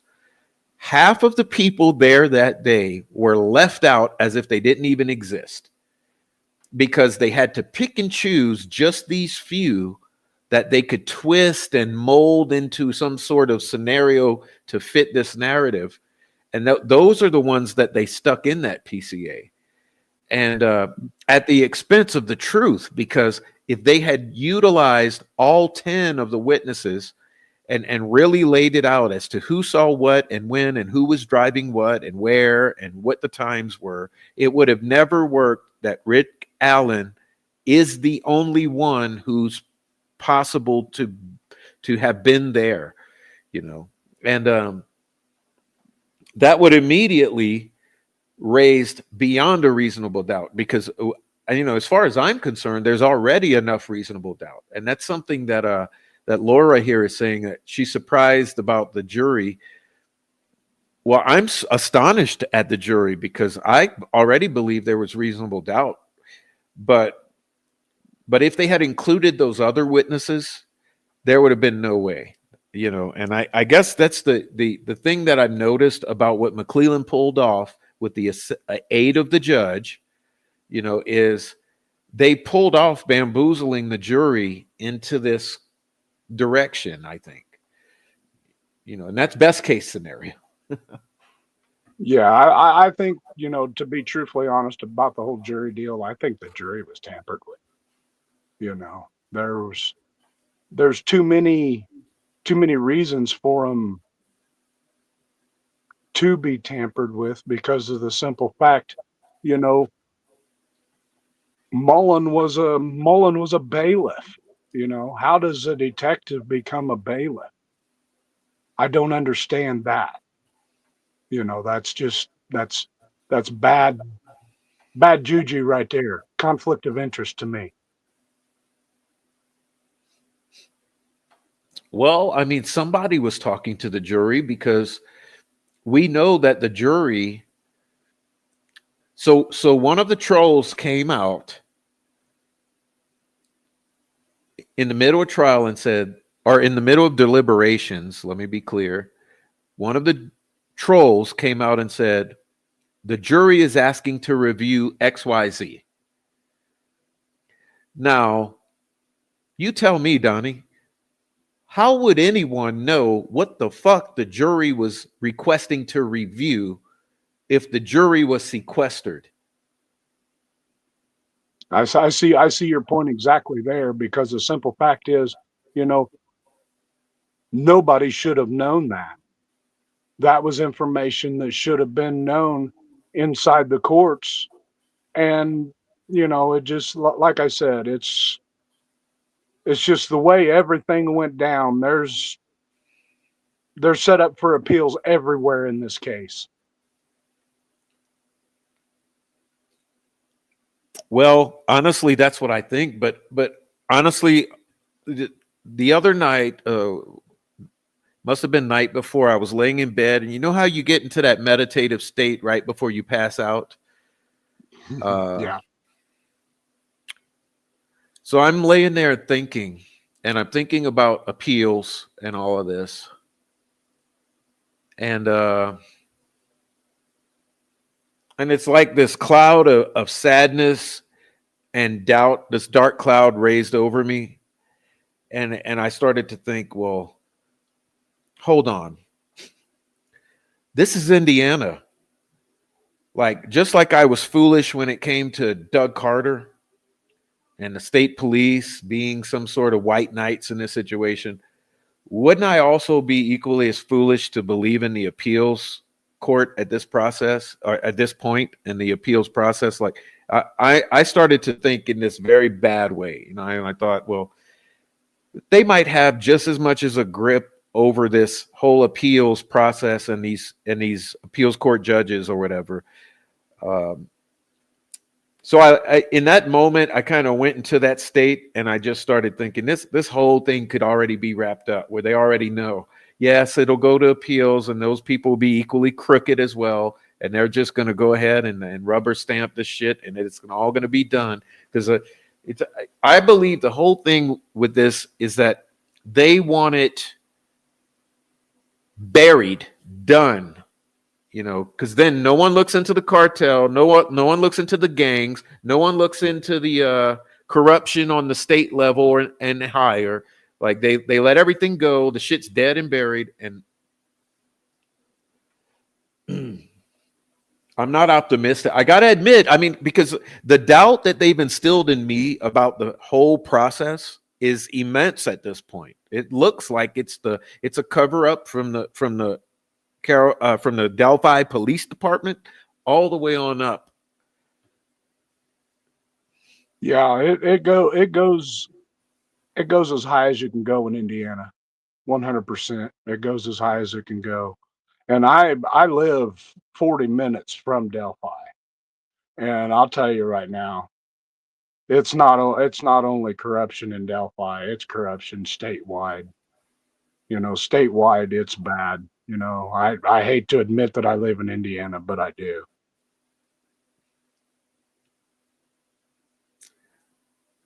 Let me ask you this: Did you vote for any of these fuckers? Not a one. Good. Well, I hope you vote them out next time too. If I I have a if I had a question. chance to vote, if I had a chance to vote for everybody that was good instead of everybody that was dirty, man, that'd be a hard one to do, because they're, you know, politics in my books are. I'm not very big into politics, but I've learned a lot of politics through this case. Well, you know, I always thought Mike Pence was crooked as fucking hell, like basically one of the most corrupt politicians in the Midwest. And this only solidifies, you know. But I wanted to ask you, have you been out to the trails and walked that ground in Delphi? I've been out there. I haven't walked much of it, Okay. but All right. I've been out there, and I know I can. You know, I've never been to the exact site, but I can take you right to it. Okay. Well, I asked because I know for myself, and I want all the listeners, because some of the listeners, I've said this 6 months ago, we've got new listeners, is that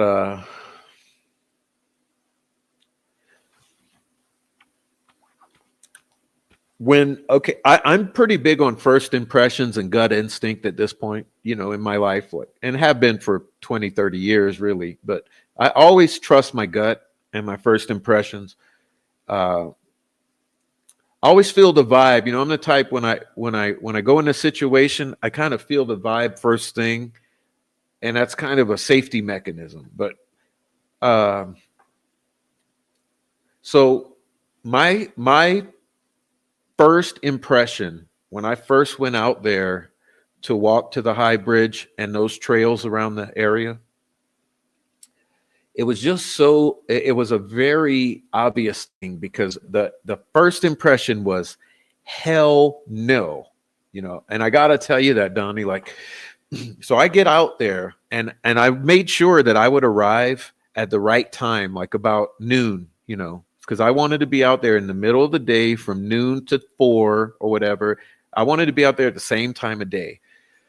And I went in November, so mid-November is sort of the same as February, March.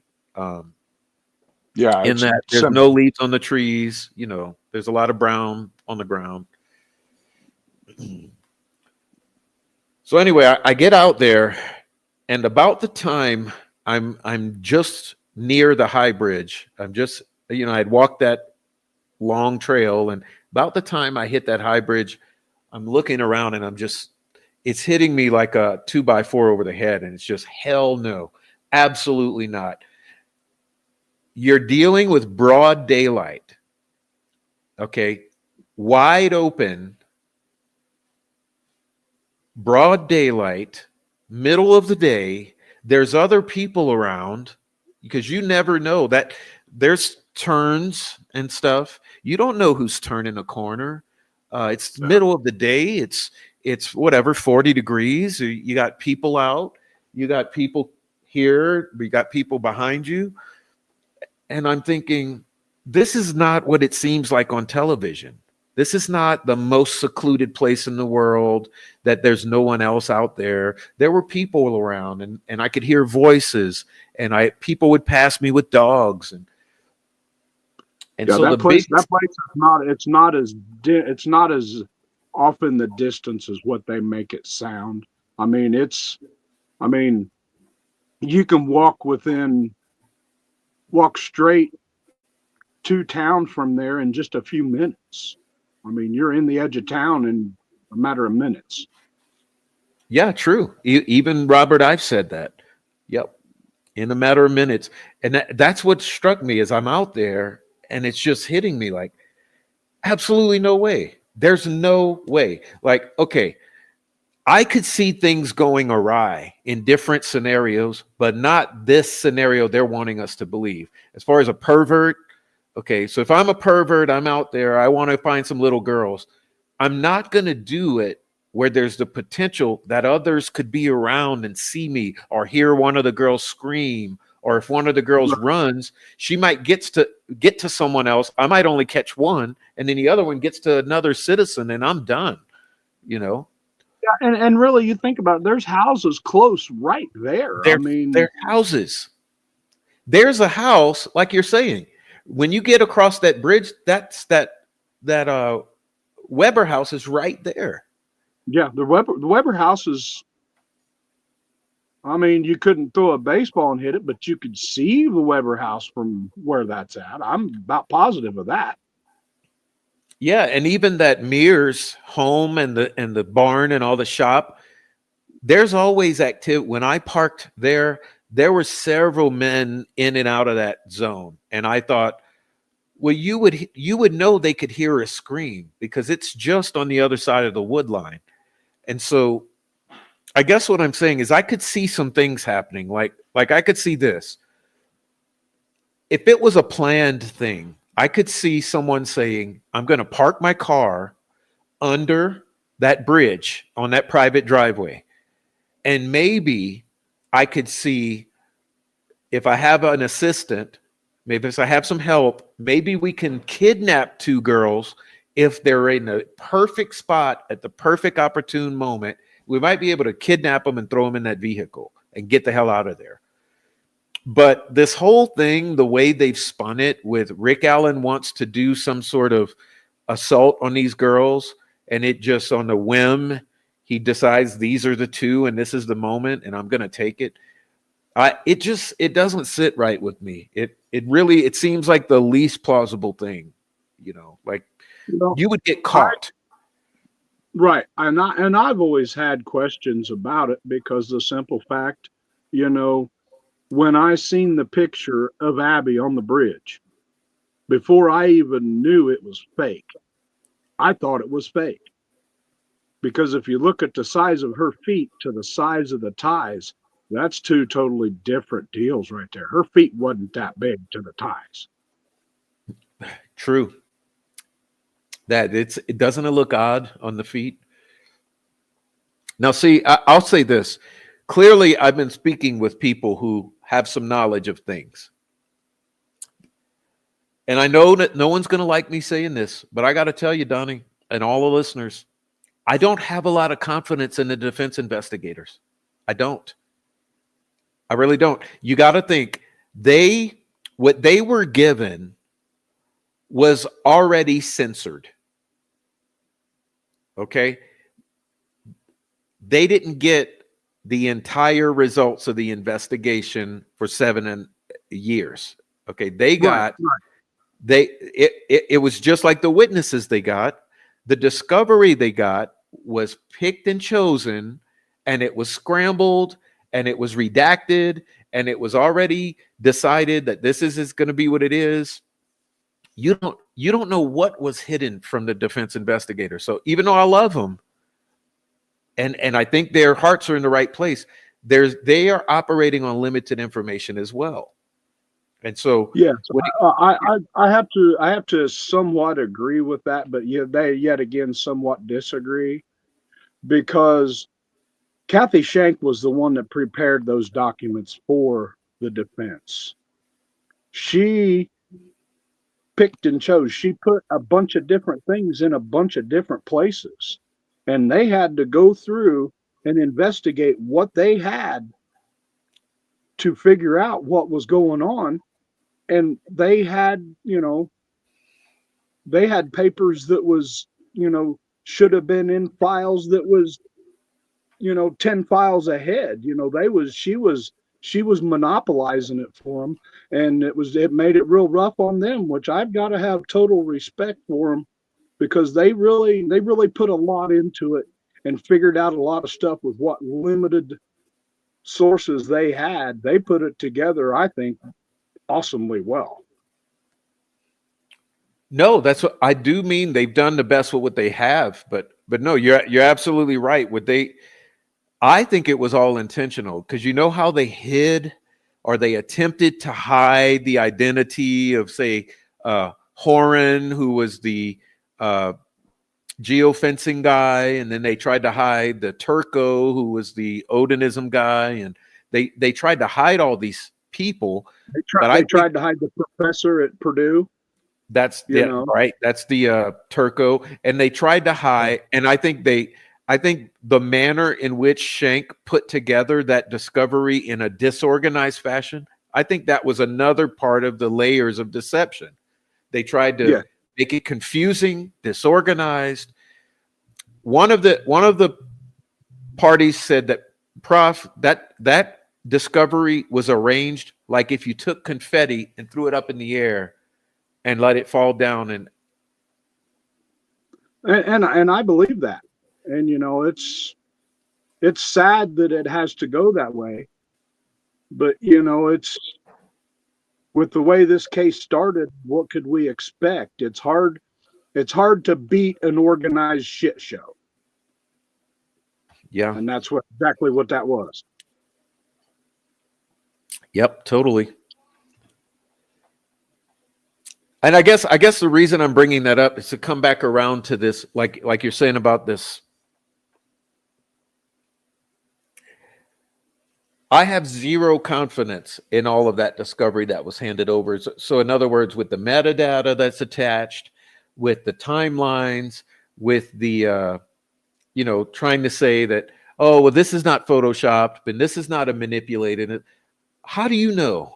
How do you know? Because if you're thinking that what you've been handed has some validity, like, how do you know without forensically determining that for yourself? Because obvious that there was a combative nature of the way all of that was handed and what was given. And I don't have any confidence in any of that stuff anymore. So I'm arguing with him. You know, I'm arguing with the defense people right now. But they've got one advantage over all of us. They've seen everything that they could possibly see to set the story for them. You know, they've seen the stuff that was hidden. They've seen all the deaths behind this case. You know, they've seen a lot of stuff that we haven't, and that's what I go by. And like I said, I think they've done a pretty decent job. I couldn't have done any better myself. No, I agree. No, I do agree with you on that. They've done the best with what they have, but I'm questioning what they have is, I guess, what I'm trying to get across. And it's a point of contention, right? It's hard to question what they have because, yeah, it's probably been picked through, but then again, why did they shuffle it? Why did they monopolize it into different places? Why did they, we know now why they did that, but back then we didn't know why they did that.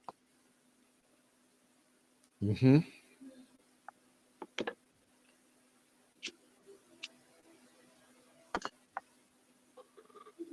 Sorry, guys, I had to have a cigarette.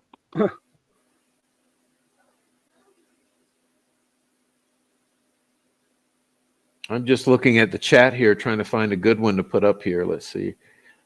Yeah, that's what I'm doing too. I'm talking on my phone and I'm looking at the chat.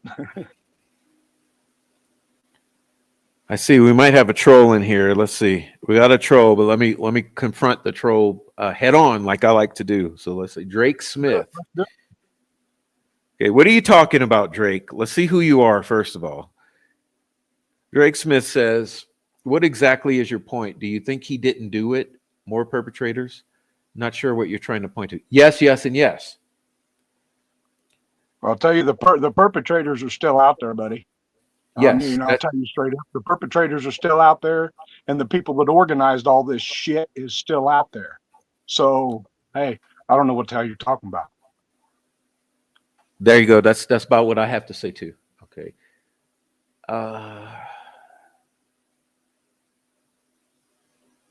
Like I said from the start, there's wolves in sheep's clothing in the defense pocket. I stand by that. I don't, hey, all I got to say is I've noticed this, okay? And people call me a conspiracy theorist. I really don't care. It's my channel, okay? Enjoy the channel. Enjoy my channel. Here's what I have to say. I believe in this case, it's so unbelievable. That's why no one can believe it. Whenever I have little Alex Voorhees on, people don't understand what he's saying because he has a slight autistic bent to his way of communicating. But what he's saying is that there's controlled narratives in this case. There's controlled on the prosecution side. There's controlled on the defense side, which means in Prof's language, controlled opposition. Okay, so part of the narrative or the scepter of control that's had on this case is you do have some controlled opposition. And I agree with that. Now, I'm not going to sit here and call names because I don't want to further a civil war. But I'm telling you, we've seen civil wars. We've seen civil wars on the prosecution side. We've seen civil wars in the trolls and on the defense side. And I'm telling you now, there is controlled opposition. Now, ask yourself, in the murder of two little girls, when would there ever be a control mechanism to the extent that they would have controlled opposition over this narrative? Like that tells you right there, there's something with this case that's beyond a normal double homicide of kids. Yes, I think it goes way, way deeper than that. I think it goes deeper than we all really, really know, because there's so much that could be, that possibly is that we don't know for sure. Yeah, we don't. I mean, and what's funny to me, Donnie, look, I came on YouTube almost 2 years ago. So it's not like I've been here since 2017. Now I've been following since 2017, but I was following behind the scenes. I was like this. You know what I like listening to? Other podcasts. I was always a consumer of podcasts. It's only until Richard Allen's arrest when I got concerned enough to step onto the platform. But before then, I was just enjoying everyone's podcast. But I guess what I'm getting at is I started to suspect and notice back then when I was just consuming. I said, well, there seems to be a controlled narrative being pushed here because we didn't know, because remember we had Keegan Kline, we had Brian Chadwell, we had Garrett Kurtz. We could go back in time from POI to POI to POI. All these various scenarios. And when I noticed when I was consuming all this stuff is there's a very thin line that's being pushed. And people always they align it to gray hues, but it's just because that's the easiest thing to do. I don't want to mention that guy's name.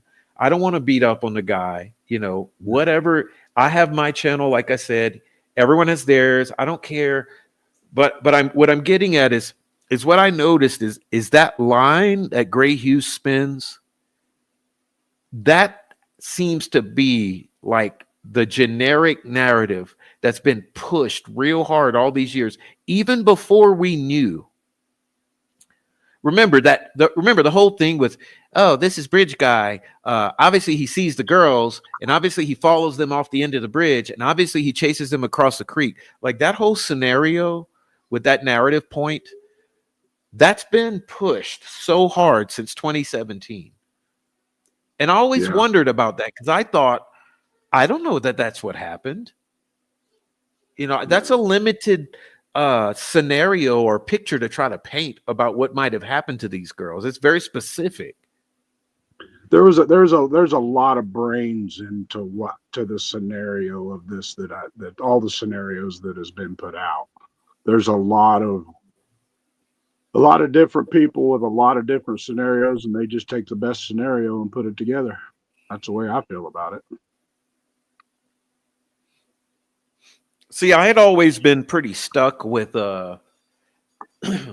with Eric Williams and the thought of Garrett Kurtz. I'll be honest with you. I always thought like Eric Williams' whole thing made a lot of sense to me. Like, is there some guys out there up to no good in those woods, and somehow some pervert luring the girls? Because I always also thought there might have been some luring going on, some luring into a trap or something. And I don't have the answers. I just always had this. I always gravitated in those directions. Like, is there some luring? And is there a bunch of dumbasses in the woods up to no good? And so it always expanded that option to me. When I looked at these scenarios, I thought, well, saying that there's a pervert who chases the girls across the creek and kill them, that it like forgoes the possibility that they're lured out there with some sort of perverts or crackheads or whatever in the woods doing some no good shit. And I always thought it was a limiting thing to have such a narrow view of the crime.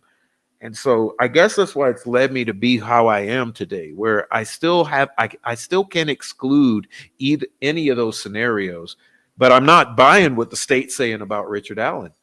I'm just not. No, that ain't worth buying because there's nothing to buy there. That's all dead end roads. And back to what you was talking about, that there's a lot of different scenarios that could be, but there's a few out there that's pretty close. But then again, there's a lot out there that's pretty far off of some of the actual details.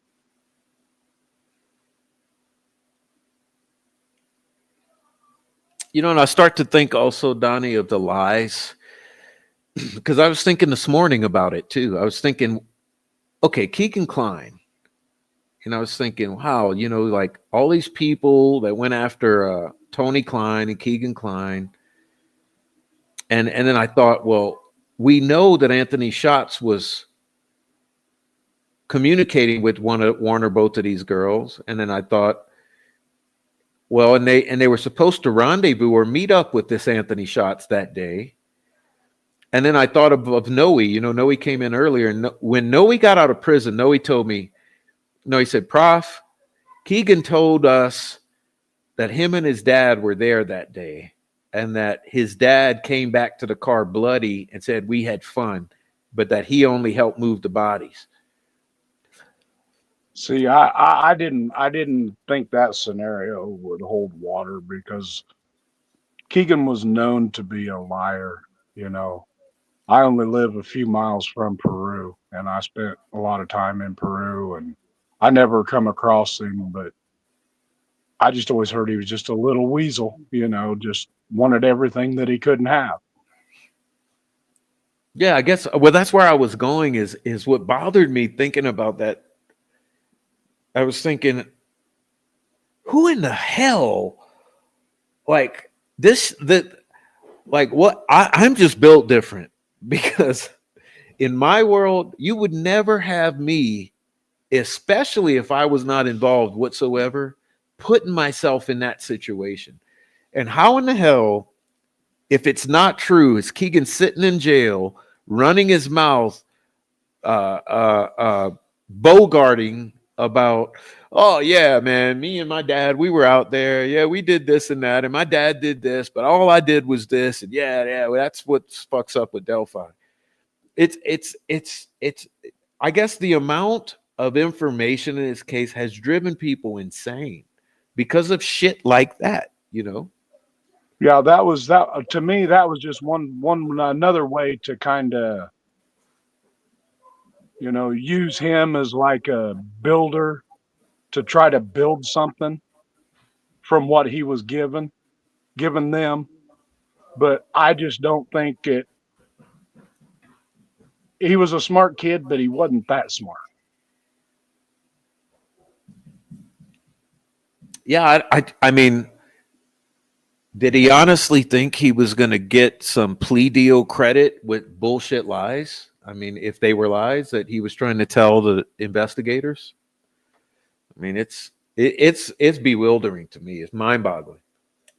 Right. Like I've talked to a lot of people that knew him, that knew of him, and they said he was just, somebody that wanted everything that he couldn't have, and he would do anything to get what he couldn't have.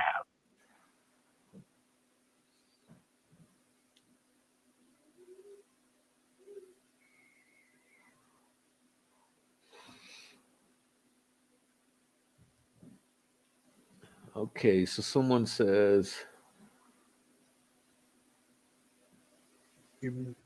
like Keegan Kline would confess to one horrible crime, but then be really quiet about a more severe.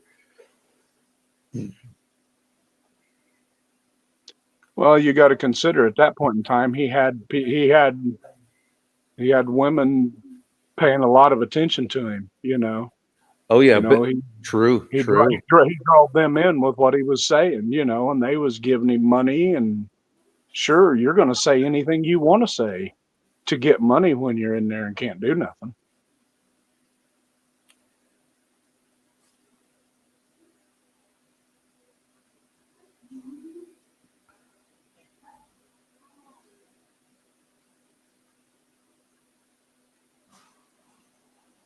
Well, Keegan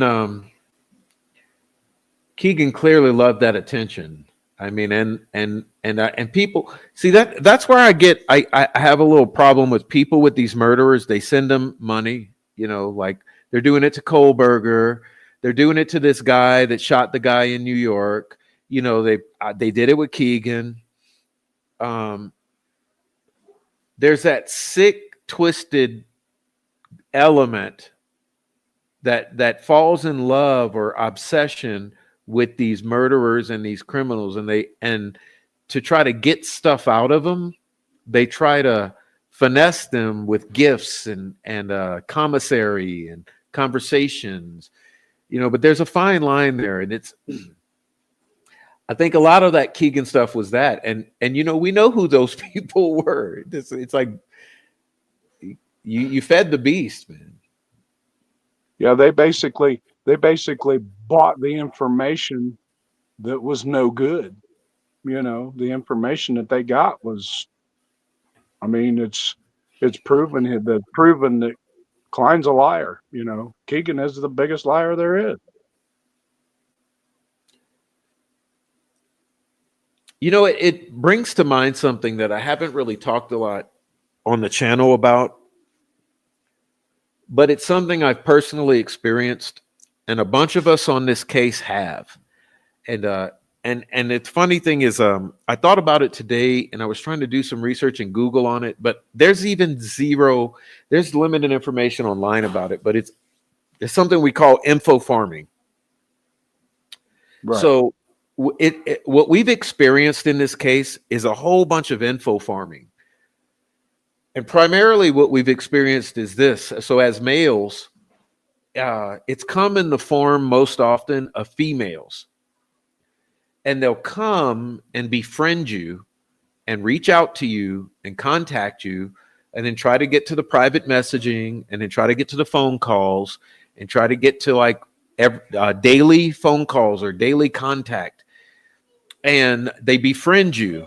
And so you start to think, yeah, I know this person. This is a friend of mine, or this is someone who cares about the case.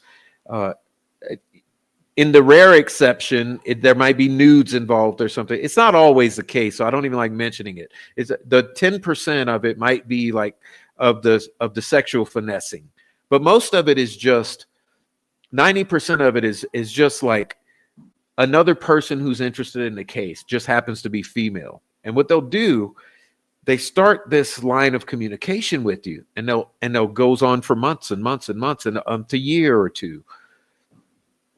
And yeah, they suck you in, and then they just bleed it out of you. And they bleed it out of you, and then inevitably, what happens is it leads to that something will happen, and then one of you figure it out, and then you cut it off, and then it's done. And like every narcissistic dynamic or whatever, you start to wake up in time, and you realize what was really happening. And I've noticed an epidemic of it on this case, where the people who seem to be to have good intentions, and they do this sort of thing, and what you realize is that what they really have been trying to do this whole time is to get information out of you. And that's why the term info farming, because it's like farming. If you think about farming, what do you do when you're farming? Well, you prepare the soil, you know, you plant the seeds, you fertilize, you let time pass, you let things flourish and grow and develop, and then you pick the fruits. It's a lengthy process. And so info farming is literally the perfect word for it, but it's a new concept to a lot of people. So you don't find much online about it, but we've recognized, a bunch of us men here on this side, we've recognized that that's been done a lot to us, where these women will reach out and waste a lot of your time. And that what it turns out is that the whole time it's been trying to see what you know and what you got that they can get. And what they do is they give you tokens. They give you these little breadcrumbs. So you never really get nothing out of them. You know, they promise you the world, but they just give you a little sprinkle here, a little sprinkle there, a screenshot here, a screenshot there. But the whole time you know, it's developed a tough skin on a bunch of us to say, we ain't telling you nothing anymore. Like, there's no more friendships, all of that shit. That's the past. But there's been a lot of it on this case, and it goes back to what I was saying about the narrative control or the troll farming, and you wonder what's really going on here. That people Right. are that invested, you know. Right.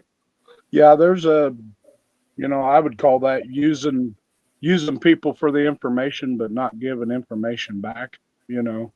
And I don't fall for that, you know. I've never fell for that, which, I vet a lot. I check a lot of people out before I even think about talking to them. And it's just the way I work. Well, you know what's funny? Like you say, you come over from Snay. You see, what they did with Snay and I was very, very fucking evil, Donnie. Oh, yes, yes, yes. I agree. I agree with that 100%. They should be, in my eyes, they should be prosecuted for what they've done to everybody that they've done it to, because that's using a platform to threaten people. And that shouldn't be able to happen. Yeah, yeah. And with Snay, it was funny because what Snay and I had was a very positive. So this goes back 2 years. So I had no problem with Snay at all. Okay, I didn't even really know him much. You know how I looked at him. And I hate to do this, Snay, if you're listening. This is no offense. Okay, I'm telling you, before I came on to YouTube, I looked at Snay as like that funny old guy. I did. I did. It's because all of the YouTubers were younger, and Snay was the oldest, and he had a gray beard, you know. And I always, when I would think of him, I think of, oh, you know, there's that funny old guy.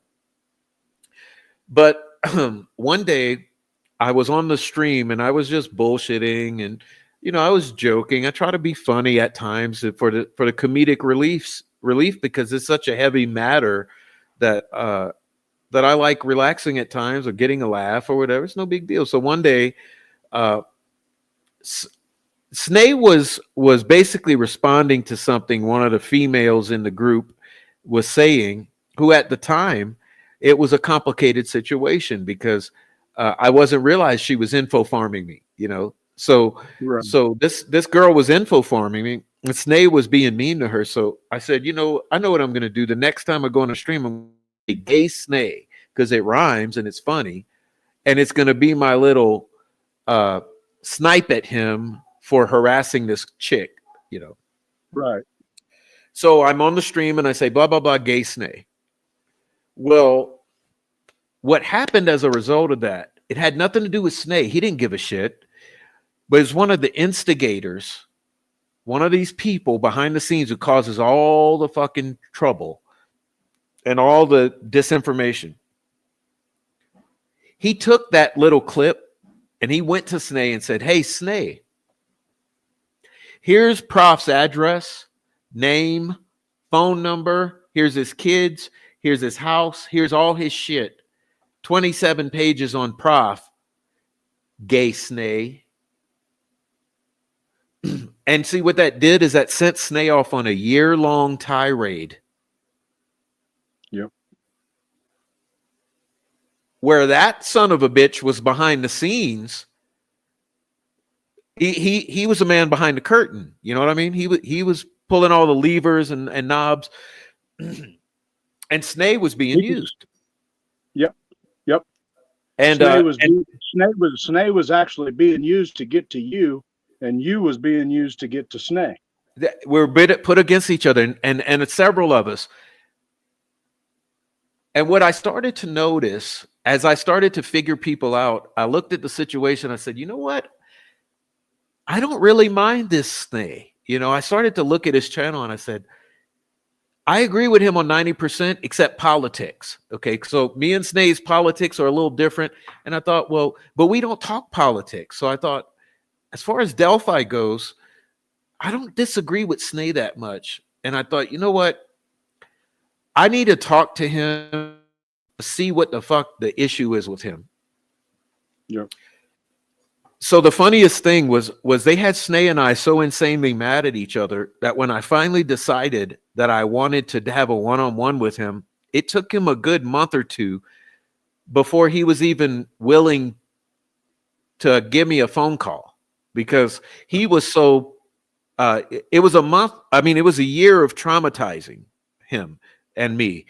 So after, I put the feelers out, and a month goes by, and then I get no response. So then I put the feelers out again, another month goes by. So finally I just I said, you know what, give me his number.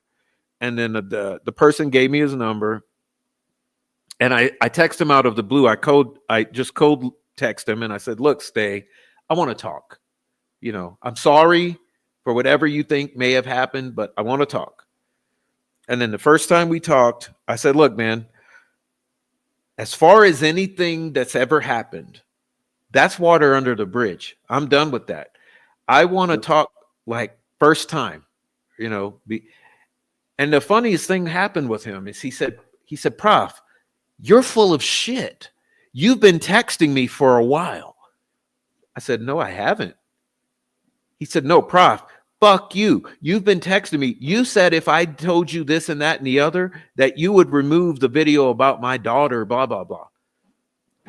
Well, that blew our minds, because I realized at that moment that someone had been communicating with him, pretending to be me, making promises to him.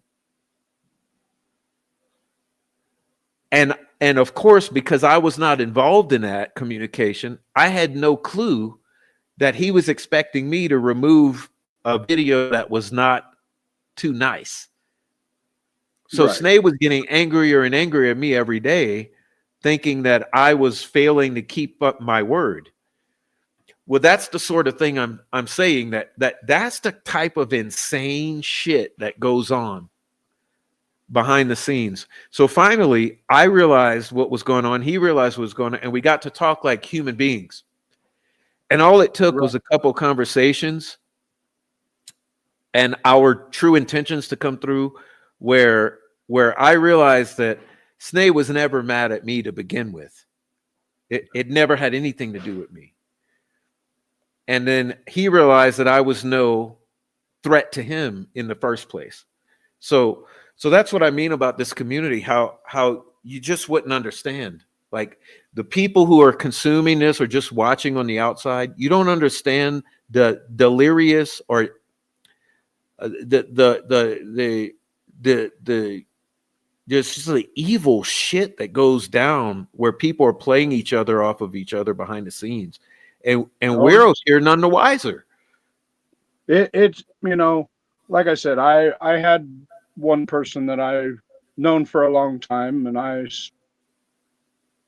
seen him over at the courthouse when I was over there, and I just she started telling me some things, and I just, nope, I can't talk to this. I'd known her for like 20 years. I can't talk to this. I can't do this. So I just quit communicating with her, and I just I wasn't listening to it, because it sounded like to me it was a big bunch of bullshit.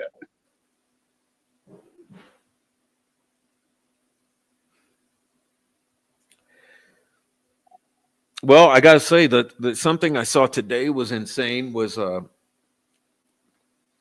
you remember this, Donnie? That like a couple months ago they secretly recorded Kathy Allen. Yes, yes. Well, just those same assholes, now that the sentence has been handed down, they've gone and published that shit on Facebook now. Wow.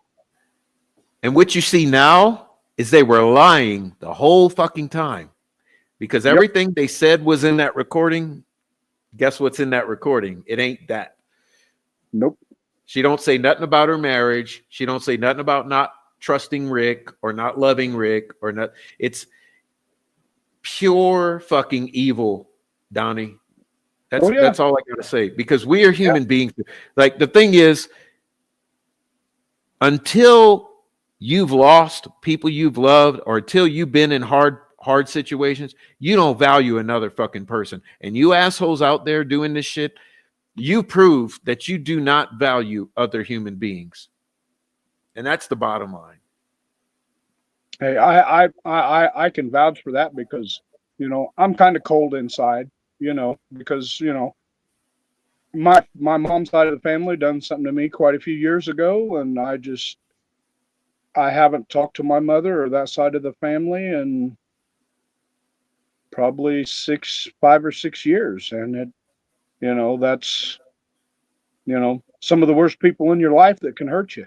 And they accomplish that. And I have no use for them. And I treat people the same way that I'm treated. If people give me respect, I give a bunch of respect back. I probably give more respect than I should, but that's just the way it is. You learn from everything that everybody has done to you. You never forget those things. Yeah, absolutely right. And that's the thing, Donnie. I do not blame you one bit whatsoever. That's one of the biggest things that the narcissists do is they say, family, we can beat the shit out of you as long as we say we're family is family. Family is family. It's not always the case, because sometimes you have to demand the respect that you deserve. Yep. And myself, I don't demand a lot of respect, but you show me respect, I show it back. I come from the old school of hard knocks. You disrespect me, I'm gonna disrespect you 10 times worse than you ever disrespected me. And you got a yeah. long battle ahead of you if you think you're gonna get ahead of me.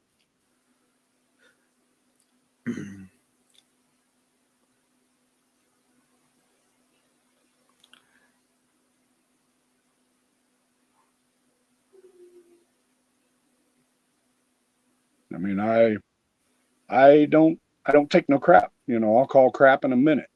That's why one of the reasons I went to the courthouse, but I never went in the courtroom, because I knew that I couldn't keep my big mouth shut, and I wasn't going to go in there and put myself at stake. But they can't shut me up out in public. Mm-hmm. Well, that's the thing now is they're threatening to arrest and charge, and it's like, come on, man, continue that shit, because you know what? All you'll do by doing any of that is prove what we're saying. I always come back at them like, hey, throw your punches and throw the police my way. They ain't gonna get nothing from me. They ain't got nothing to get me on. So bring your shit. I'll fight it 100%. Come and get you some.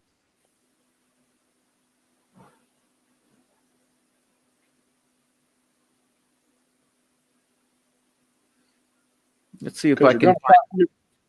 You're going to find out in the long run that a lot of those that are threatening that are just keyboard warriors. Oh yeah, a bunch of these are keyboard. That's the funny thing about Snake. I love Rick to death. I've talked Rick to Rick. too. We've got to know each other pretty well. We've hung out together. He's kind of the one that gave me the pit bull name. Oh, I see. Do you have dogs? I've got 3 pit bulls myself. All right. But I mean, he gave me that name because one of the police officers over there was trying to give him crap about being parked there too long, and I just straight up told him, I said, "Bud, it's like this.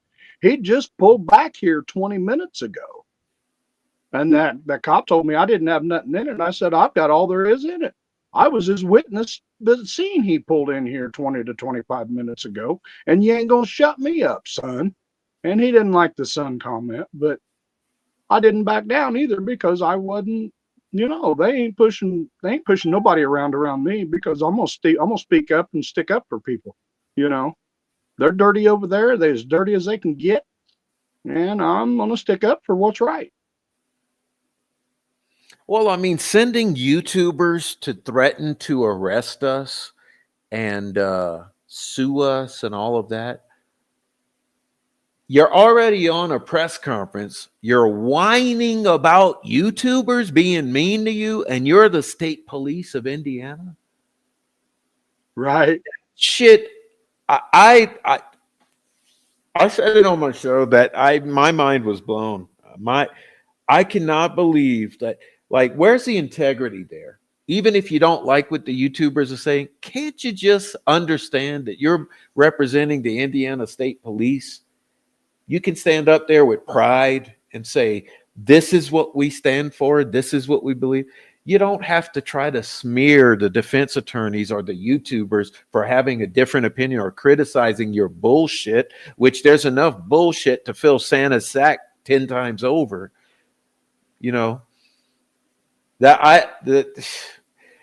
it's part and parcel for this whole fucking case was that press conference. It's the perfect. God couldn't have given us a better gift than that press conference right there. That put the icing on the cake for me that I will never give a good word for nothing that has to do with the state police. State police does not deserve, after what they've done to this case and what they've done to people in this case, they don't deserve the backing of me. Anytime they call and ask for their donations, I'll say, nope, take your donations and stick them up your ass. I mean, bro, like, do you think it would have been this hard for Doug Carter to sit down with a fucking cameraman, even if it takes 6 hours? Like, how much you think he's banging down a year? 150 grand, 120 grand, or he's getting a paycheck that's sizable. If you ask me, he's getting paid way too much, because there ain't nothing true about that man. And all you're ever going to get out of that man's word salad. Word salad is the biggest thing you'll ever get out of him. Here's what he could have done. Though I'm giving here a hypothetical. He could have at his salary where he's getting paid for his time. He could have invited over a cameraman from whatever fucking news organization or even his own within his own and said, hey, we need a camera here in my office. I'm getting paid regardless. Then he could set that camera up and he could have sat there and word saladed his ass off for 30 minutes. It said, okay, you guys, regarding the Delphi murders investigation, the tentacles and the shack in the last piece of the puzzle. And if you want to know what I know, and I'm finally telling you a story, and the family has been cleared, and we got the right guy, and blah blah blah, and here's my statement, and here's the fascinating story I've been waiting to tell you for 7 years, so hopefully that alleviates all your concerns, citizens of the great state of Indiana, and I'm getting paid to do this, and I'm doing it, and so God bless you all, and may the Lord God Almighty and the United States of America remain forever and ever. Amen. He could have done something like that. Yeah. At least given a little breadcrumb to the people who've been waiting with bated breath on every word of his at every press conference over Delphi murders. But what did he do? Decide to do anyway? To go to this press conference and off the cuff smear the defense attorneys and YouTubers and whine like a little baby. It's infuriating, man. Yes, I'll agree with that. It's so infuriating that, I watched it the first time and I've struggled to watch it ever since, because like I said, there's so much word salad and so much, defying of the defense, and, and like I said, hey, they done their job. When they closed early, they knew the fix was in. Well, my theory on that is yes, they knew it was in, and they didn't want to show any more of their hand, because they can save that for the next, or for the appeal, or the next trial, whatever, however you want to phrase it. They thought, fuck it, fix is in, we'll save this for later. Yep. They saved that. They saved that for the ending of the new beginning, because now it gets serious. Good way to put it. Yeah. See, I like you. I like it for phrases like that. Yeah.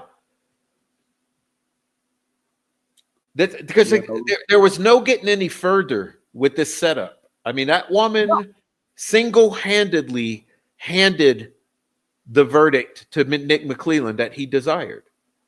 Yes, yes, yes. I do believe so. And like I said, at first I wondered why they just stopped. And then the more I thought about it, and the more I heard people talk about it, you know, they done everything they could. They knew the fix was in. They knew that everything that they put out after that was just going to be, blowing in the wind from that point. So save that for the next fight. The next fight is the bigger fight. Yeah, yeah, and like I said, I don't have much faith in the whole system in Indiana at this point.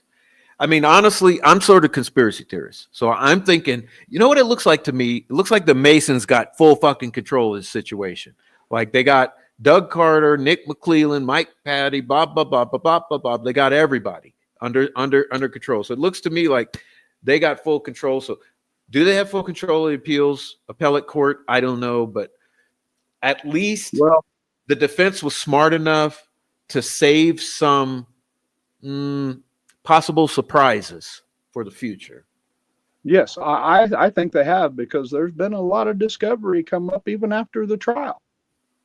There's a lot of discovery out there yet to come. I do believe. And like I said, I can almost say that with confidence, because, it just seems that way to me. There's going to be more come up, more of what they hid from everybody. Well, you know what?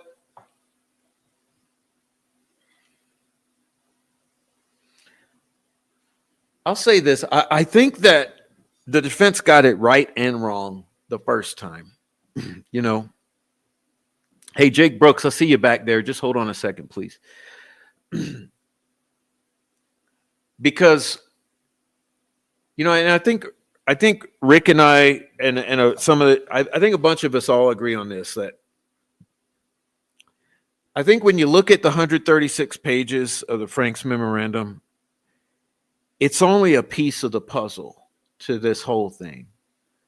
And I think that what we're dealing with is a larger situation in which that Frank's memorandum is maybe 20% of the bigger picture. Because I think what you actually have is a cartel that all the drug gangs work for as tentacles that are intertwined into all this shit. And by that, I mean all the meth makers, the manufacturers, the people tied into the family, people tied into law enforcement, the CIs, okay, this whole fucking network of which the Vinlanders or the little gangsters of that ilk were just a part. Yeah. And I'm hoping that what's going to happen with the defense is that they broaden their ability to bring in new evidence and new information and say, we now realize that it's not just these 136 pages, it's possibly 636 pages, and that we need to bring in all this other shit of all these other people and people who were there that day, because we know there were people there that day that saw things and did things who were never mentioned in any of this. And I think if they broaden the whole web and bring in more, that then they might have a chance of actually getting to more of the truth. Because if they remain stuck with this little fucking 136 pages, they're never getting any further, because she's already dealt with that. Right. There are aspects in there that may be relevant, but there's so much missing that I don't think that'll be enough. So my message to all those investigators and the attorneys and those listening is that, yeah, that's all good and all, but there's more to this story than that 136 pages. And I think they already know that. Well, there's, another part of that story is, look what they did to Greg Ferenczi. They assassinated him in front of the FBI building in Terre Haute. That had to do everything with this case, because shortly after he dropped the memorandum, he was dead. That says something big on this case, because he was one of the leading guys to come up with this Odin report. Right. And you know what's funny? the reason I know it's important, additionally, is that the troll farm is saying that he was not killed because of this case. They're trying to discredit it. That even indicates even further that he was killed because of this case. Oh yeah, it says you can go right into some of the old things from WTWO and Terre Haute. I used to live in Terre Haute. WTWO in Terre Haute and Channel 10 in Terre Haute. They covered this some, not a lot, but they covered it some.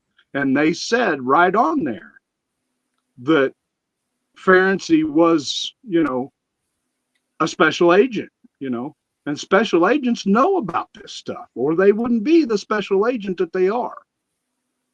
And he was one of the good special agents that spoke his mind and spoke his piece. And he died for that over the Delphi case by an Odinist.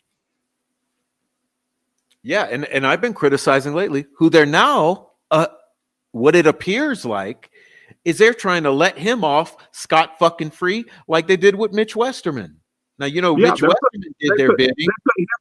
They put him, he's in a mental hospital right now, fighting trial because they say he's mentally unstable. I'm sorry, people, but that man is so mentally stable, he could stand to go to trial, and he should.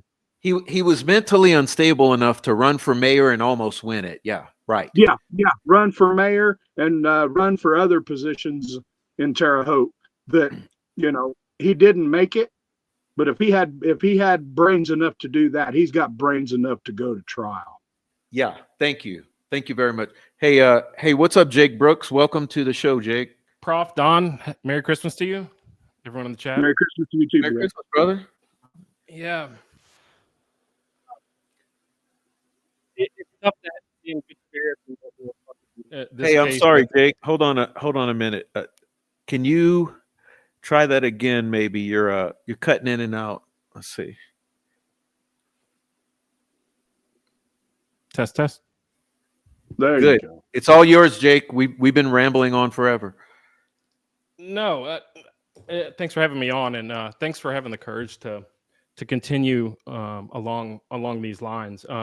You brought up Ferenczi, and I do think there was good police work that was done throughout this case, right? So you had Ferenczi, and you had Murphy, and you had Click that really were kind of onto something, right? And you saw how the state shut them down immediately. There were proceedings that were held on March 18th of this year that were proceedings for the motion to dismiss. And in that one document, you just see the amount of BS that's going on in this case. Yep. And to me, there's really two things that happen, right? You have this terrible crime that happened to two preteens or teenage girls. And then everything that happened 5 years later to an American citizen, a veteran, and someone who didn't deserve to be treated this way. I mean, we pay taxes, we have rights, and they just trampled all over it. And I think that those two things need to be separated, right? Because now you've got Rick Allen in jail on Christmas Eve tonight, who should be home with his family and home with his child. And he's sitting in a jail cell. They didn't have to do this 5 years later. There's absolutely no reason they had to do this 5 years later, except for the money, I think, right? If they just had it as a cold case, everything would have been fine. And what has led them down this path to where they had a press conference this week that looks ridiculous. By the way, before that, they executed a man that wasn't 100% mentally stable, right? In the same week that they sentenced Richard Allen for a crime that he did not commit. I've got two kids that are about the same age as Libby and Abby were. We play this game sometimes where they think that they can get away from daddy. I go, listen, if I wanted to hold you and you would know there's no way you guys could get away, right? I could never do that with two of them. Okay. Never in and I'll just say, listen, I could take control. There is no way you could wrangle two girls of their age from a 5 foot 5'3" or 5'4" man, absolutely no way that he could do this without a sound. Okay. So then to blame it 5 years later during an election year, like Green Acres is saying, that's the only motivation for it. And if he would have had probably $5,000 in his pocket and a decent lawyer, he wouldn't be in the spot. They found the one sheep that they could blame it on. And that is what scares every American that pays taxes today, is that could happen to you, that you could be in Haldol, that you could be thrown in the hole without a lawyer. Yep. Yeah, and look, let's not mince words here. They were threatening to kill him, his wife, and his daughter. Okay. Why do you say that, Prof? Because otherwise he wouldn't have said, is my wife alive? Is my wife okay? Is my family alive? Is my family okay? Is my daughter alive? Oh, who's doing that to you? Oh, it's the guys with the Odin patches. That That's runs scary. the Odin runs deep in our prison and jail systems. I've got a friend here in town where I live that was in DOC, and it's not pretty in there. You know, there's a lot of. I thought the whole time that Rosie and Baldwin did everything that they could, and they were starting at a spot where they're never going to win. They had the people in places. They had the judge in place. They had their witnesses lined up. Everyone else who may have been able to actually put on a defense for Richard Allen, he was not able to defend himself in a criminal trial. And you've got digital evidence that's sketchy. You've got people that they want to call as witnesses that are all of a sudden missing or coming up, that aren't even here anymore. If you think about those three investigators that were onto something, Ferenczi they got rid of. Okay, Click they put in jail, and Murphy saw the writing on the wall and said, "I'm not into this. I'm not doing this to myself." Right. Yeah. I think the Click deal was all set up to begin with. I think the Yes. prosecution had something to do with that. Me 100%. 100%. That was suspicious from the word go. So he was the one that sent a letter. Didn't he send a certified mail to the prosecutor and said, "Hey, I just, after I read what you put on Rick Allen, I can't really stand for that," and made sure that it was signed for. And Begging them. Yeah, he was begging them. And you know what I think? Because I don't know if either of you guys heard me say this, because often I never like repeating myself, but I feel I have to, because every time I do, I found a benefit. I think this is what happened, because I know for sure, I had several friends who were there at the March 18th hearings. He pissed them off big time. They were basically, you ever watched the old Looney Tunes? Steam was coming out of their ears. And I'm talking about Holman and Doug Carter and them. Okay. Steam was coming out of their ears when Click testified. Yeah, because they didn't think he would do it. I don't think they thought he would do it.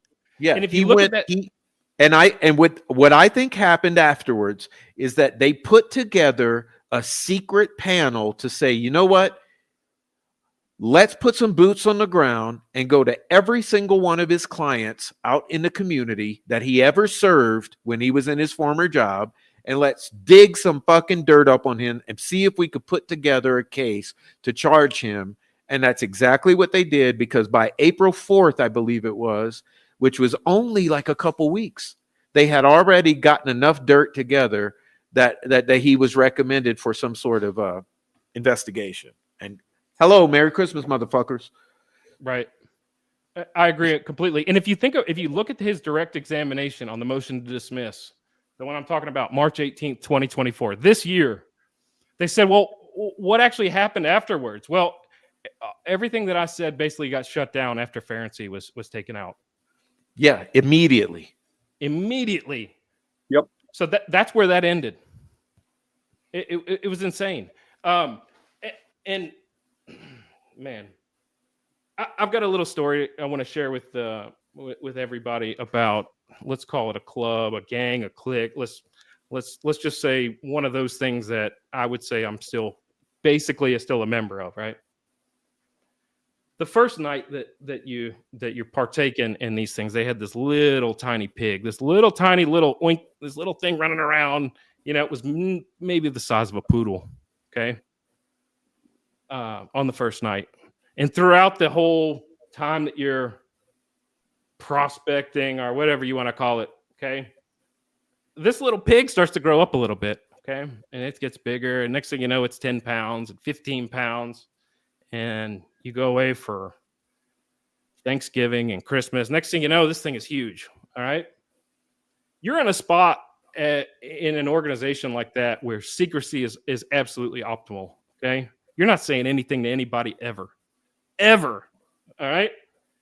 And just before you get initiated, you got the pig that's out there. Now, this pig throughout this whole process is used all the time. So you'd have it, and you'd grease it up, and these women would run around drunk as hell trying to capture the pig for a case of beer and all these little funny things. Oh, look, it's Boudreaux, the little pig that's running around. It's a lot of fun. Well, you get to, kind of deep into this whole process, and next thing you know, Boudreaux is strung up. And let's put the, next thing you know, start cranking the wheel. And next thing you know, Boudreaux's upside down. Okay. And you're not in a spot to say anything at this point. You're not in. You're just minding your business. Okay. And at this point, this was what the weird thing was. When I heard about this case, when I saw about this case, this is what was so strange to me, is that during that time with Boudreaux, they had the video cameras out. And this was not when they were in the digital age. This is back when it was real cameras. You remember like the VHS camcorders?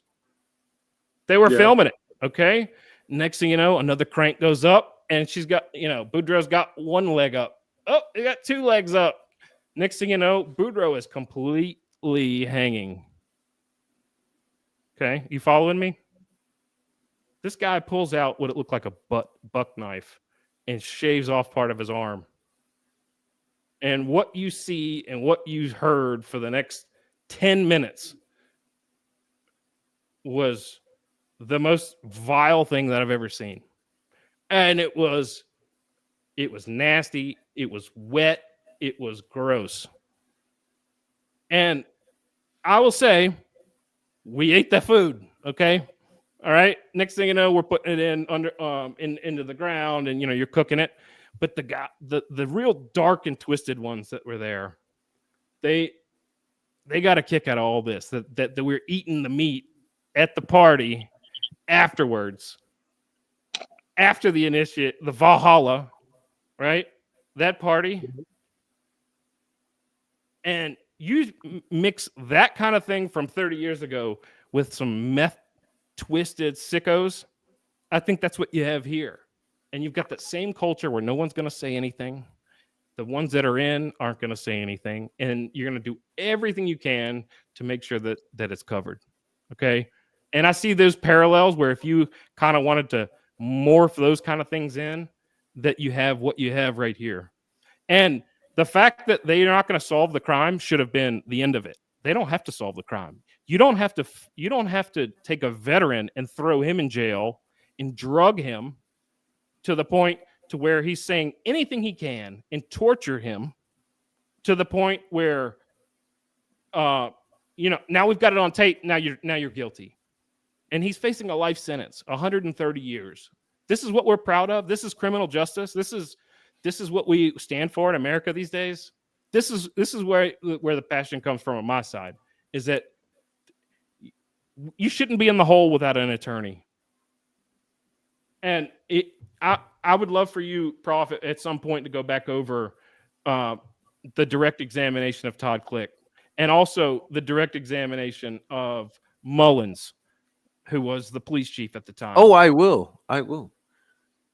Sounds like you just described the pig roast. I knew at the trial when they said Mullins was a bailiff, I knew something was funny there, because he should be nowhere near a bailiff. I hated it, Donnie.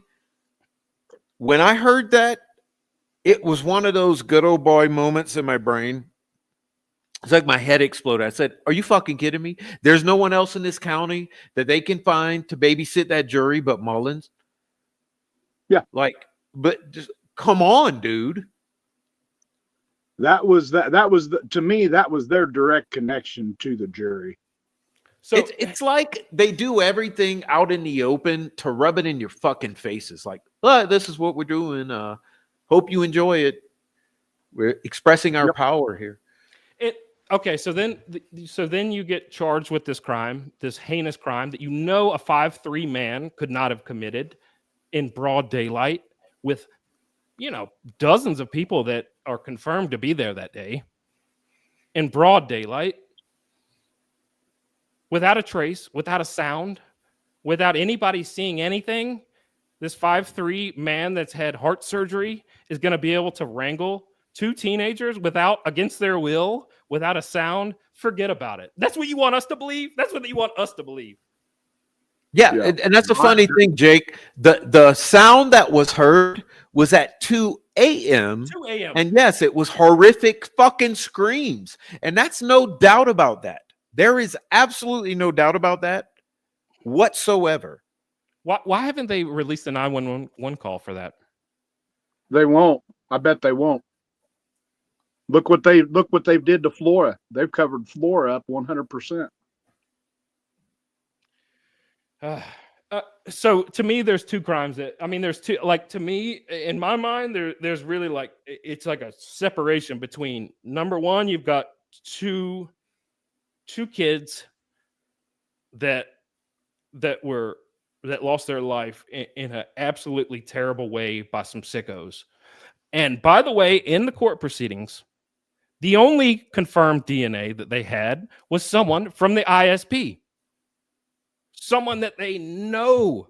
The only DNA that they could match from the bodies was someone from the Indiana State Police. Now, why would that be? And who would why would they not test every other piece of evidence they had? The one mail that they did had a hit. Oh, I know. And they had a hit on one hair too. They didn't do nothing about that. So why, if you're going to charge me with these crimes and you say, "Oh, you can come after me," man, they could throw you in the hole for so long and do whatever they want to you until you say whatever you got to say. Yep. Right? And that's the scary part. That's the scary part, because they could do that here. They can do that to Koberger. They can do that to this guy in New York. They got you. Yeah, and they want us to believe that. Well, we're finding out now that almost everything they'd done in the Koberger case in the beginning was wrong. None of it was right. One of the things that I really hope comes out of this is that you should not be able, in a court of law, to be brought evidence that is not digitally signed with metadata. Like, what is this enhanced? What do you mean enhanced? I'm a tech guy, right? I need to know. Why was that even allowed in court? Why was the enhancement? How did it get into a court of law? Exactly. Yeah, and you know what else, Jake? The whole fucking thing with Brian Harshman being able to willy-nilly give his opinion to the jury as a decorated officer of the Indiana State Police, that in his non-expert opinion, the voice matches Richard Allen. That, to me, that could have been the final straw that convinced that jury was Brian Harshman's opinion, as not an expert, just his willy-nilly fucking opinion. Oh, yeah. That the voice sounds like Richard Allen. That, for me, that will never sit right. Like, it should never have been right. If they enhance the video, they should have enhanced the audio too. But where did the audio come from? Where did the audio come from? There's two different voices on that audio. If you really break it down and really listen to it, there's 2 separate voices on that audio. So in this country now, we're going to send someone to jail for 130 years on evidence that altered video, altered audio, willy-nilly opinions of state police officers. What is this? Yeah. I have a better chance in Moscow to get Well, you do. Yep. Yeah. Right now, this is not we the people country. This is being run by a bunch of crooked asses. my heart goes out to Rick Allen and his family, and my heart goes out to the victims of this horrible crime. But I think there's two different things. And the thing is, these guys are getting so much. They're getting even more blood on their hand. These guys with the badges and the guns and the uniforms, they're getting more blood on their hands than the actual original crime. Mm-hmm. There's more people that showed up missing Jake, and dead than the original. The cover up is even worse. Yeah, it is. It is, because I never understood, and I constantly say this, over the murder of 2 little girls. Like, how many children are murdered every fucking day in the United States of America? A lot. Mm-hmm. Well, why over these 2? If you think about it, there was 6 little girls murdered in Carroll County in and within a few months of each other. Yeah. A town of 3,000 people. It's insane that this is happening. And they had to put the judge in place. They had to have the right judge. Then they had to get the right jurors that were from the same place, that were probably very well connected. That we the don't judge know was anything about from. them. Right, exactly. And how much acting was going on with the questions and stuff, right? How much was fed to them? Like, if you're really going to do this and really take it to the limit here, you've got to have those pieces in place also, right? You have to. The judge, that's why we were all astonished. How do you get a unanimous guilty verdict? Like, you guys are smart guys here. Neither of us are the most fucking smart in the United States, but we're normal. How do you get a totally guilty verdict when they ask some of the questions that they ask? Some of those questions was off the chain. I didn't see a 100% guilty out of that. I seen less than half. Yep. And the fact that you cannot, or at least a bring up couple any with of reasonable this information that they gathered over the course of their investigation. All right, we'll talk about really some key interviews that occurred. The key interviews that occurred were all of a sudden under the Mullins testimony is that they left the recorder running. Right? It wasn't just you say 70 days all the time, but really it was like, if you read back through that document, there were really the key interviews that were by the key people that could have said something and that were probably culpable. Conveniently, those were recorded over because they left the recorder on. Conveniently. Those were conveniently lost from the real sickos. Yeah. But then what never makes any sense to me, except for money, right? And I go back to the prosecutor who gave that infomercial on how to get money for state funding by making a bigger case, right? Yeah, he has this whole infomercial, if you look for it, on, well, the bigger the crime that you have, the more funding you get, right? Yep. And they made a lot of money off of this. There's no doubt about this. Oh, and where did they come up with $4.1 million to run this case? To railroad Rick Allen, the CVS worker who goes there, is on time every day and clocks in and clocks out. Yeah. That's who they want. That's who they got to. The thing is that they made a fatal flaw in this, because they blamed it on Rick Allen and the disgusting things that they did to him in the hole for 12 months or more, including involuntary medication. They're going down for this. I'm telling you, this is. I'll tell you what, I'd like to see every one of them assholes get put in the hole and get fed Haldol and all that shit and see how they come out. For over a year. Yeah. Yes, for 18 months to be exact. These are crimes against humanity. This is what we have all agreed that not a human being should be subjected to, right? And that's what's sad about this. That's the thing. If they had a case, like none of that would have been necessary if they had a rock solid case. And that's what fucks me up with Monica Walla, because I said that they never intended this to go to trial. The objective was to convince him to plea.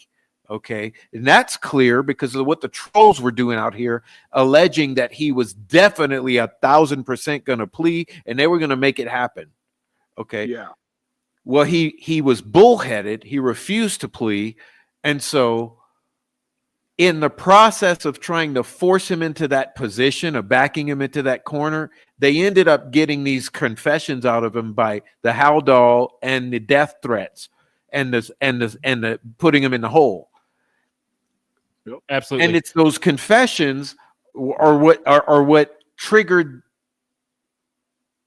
the only thing that would have put them beyond a reasonable doubt. And for, I know for us out here, it's like even that wouldn't have done it because we know the facts. But she obstructed justice in keeping the facts from that jury. So the jury it's can worse justify. than that. Oh yeah, It's worse than it's way worse than that because he had basically been cut off completely from any human Society. interaction, right? Other than a guard and another prisoner that's yelling at him, right? First of all, you shouldn't be in a prison without being convicted of a crime. Okay? Agree. Right. So, and then the only lifeline you have to the outside, which they control everything that you do, you're videotaped 24 hours a day that they won't release. And this gag order that's now been lifted, we need to see the transcripts of this. This transcripts and the digital evidence. I'm sorry, but as a tech guy, you don't have two different places of metadata. There is one spot that recording started at, and that is a digital spot of when, a timestamp, a date, a time, and a location. Okay. It doesn't start at one place and go to another place. All right. That file is signed at a certain spot. All right. So if you look through a lot of this stuff, oh, it started here and then it ended here. No, it didn't. It couldn't. It could not have. And now, how are they able to explain then that Rick Allen, the 5'4" man that has wrangled, made two teenagers disappear, how is it now that the phone has been plugged in, plugged out at weird times, shows up underneath the body? Okay. That does not connect the person they've convicted. It exonerates him. It's gross, and I feel for the family of this, and it's almost, to me, what they did to Rick Allen, maybe, and what they've done to Ferenczi, and what they've done to anybody who had a negative word to say about any of this, is worse to me almost than what we saw on the preceding crimes. Yeah, I agree. And what's scary about that is that could be any one of us. Yep. That could be any one of us, any one of our dads, any one of our mothers, any one of our sisters or brothers. They destroyed exculpatory evidence. In like 100%, they destroyed it. It does not exist, and they have no notes or any trace. And we'll never get it. That's what I was telling one investigator. I said, listen, those 70 days, that ain't coming back. There's no getting it back. There's no bringing it on back into the story. I mean, it's gone permanently. So Ferenczi got rid of. It's exculpatory. Click is still in jail right now. I wonder what his conditions are like. Who's threatening to kill him? He's been read he's been read what his role is right now, and is it Murphy that was assigned on the day that it was like the national vote in November? Was that the day that he was checked out? Basically, that he was assigned duty outside of somewhere in Texas to make sure that the voting was okay, and could not appear on Zoom for a murder trial. Yeah, that was suspicious to me. They let the prosecution get whatever they wanted, but yet when it come down to it and they was ready to debunk Weber, they wouldn't let him do nothing. I think Judge Gold is the personification of evil, and we should be scared of people like that are going to be weapons of the state. Willingly. Yeah, that's what's so, you would think that being public servants, there would be some concern about what the perception of the public is, where they would say, well, we understand this might not look too good, so we should try to alleviate the concerns of the public who we serve. But we see none of that. It's all doubling down. It's from not allowing the cameras to Doug Carter made he made several statements in this press conference. One was, oh, if you could only have been there in the courtroom and heard these victim impact statements. Yeah, fuckface. We would have loved to see the entire trial on recordings. Okay. Yeah, what is there to hide? What is there to hide if you're on the up and up? Then he also said, Andrea Burkhart, who had kind of got wind of this story, and I've been reading her Substack for years, and I really don't think she has any motivation except for justice, right? I really don't think she has any motivation other than justice, not YouTube super chats, not I think her motivations are good, and you see that in her work for a number of years. She felt that this was so corrupt that I have to show up for it. And even then, Gold did everything she could to keep her out of the courtroom from her writing everything down. She's already kept all the cameras out. She will not release the audio at the end of the day. Okay. And now we have people that are basically trying to write verbatim for what they're hearing and what they're saying so that we can enforce the laws that are established in this country for justice is sort of a last hope, right? She felt that it was her duty to show up, to leave where she was on the West Coast, to go to the middle of Indiana, and Gold did everything that they could. They restricted the number of people that were coming in. This whole charade of before lunch, after lunch, line sitting in the middle of the winter. It's insane. Just to hear the truth. Let me stop you. Not just that. Okay, people don't notice because I haven't come on and said it, but you know how they stuff the ballot boxes in countries that have problems? They tried that with this line. Okay. Oh. One thing I haven't said yet is that what they tried to do was they tried line stuffing in Delphi. They tried to have all the people who supported the family and the prosecutor to fill that line up to keep Andrea and others out of the courtroom. And I didn't want to hear what they had to say. Personally.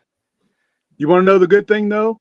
It didn't happen. Andrea was in there every day. Yeah, I was over lucky. there I was over there 7 days. I was over there 7 days, and I stood in line for a couple of different people.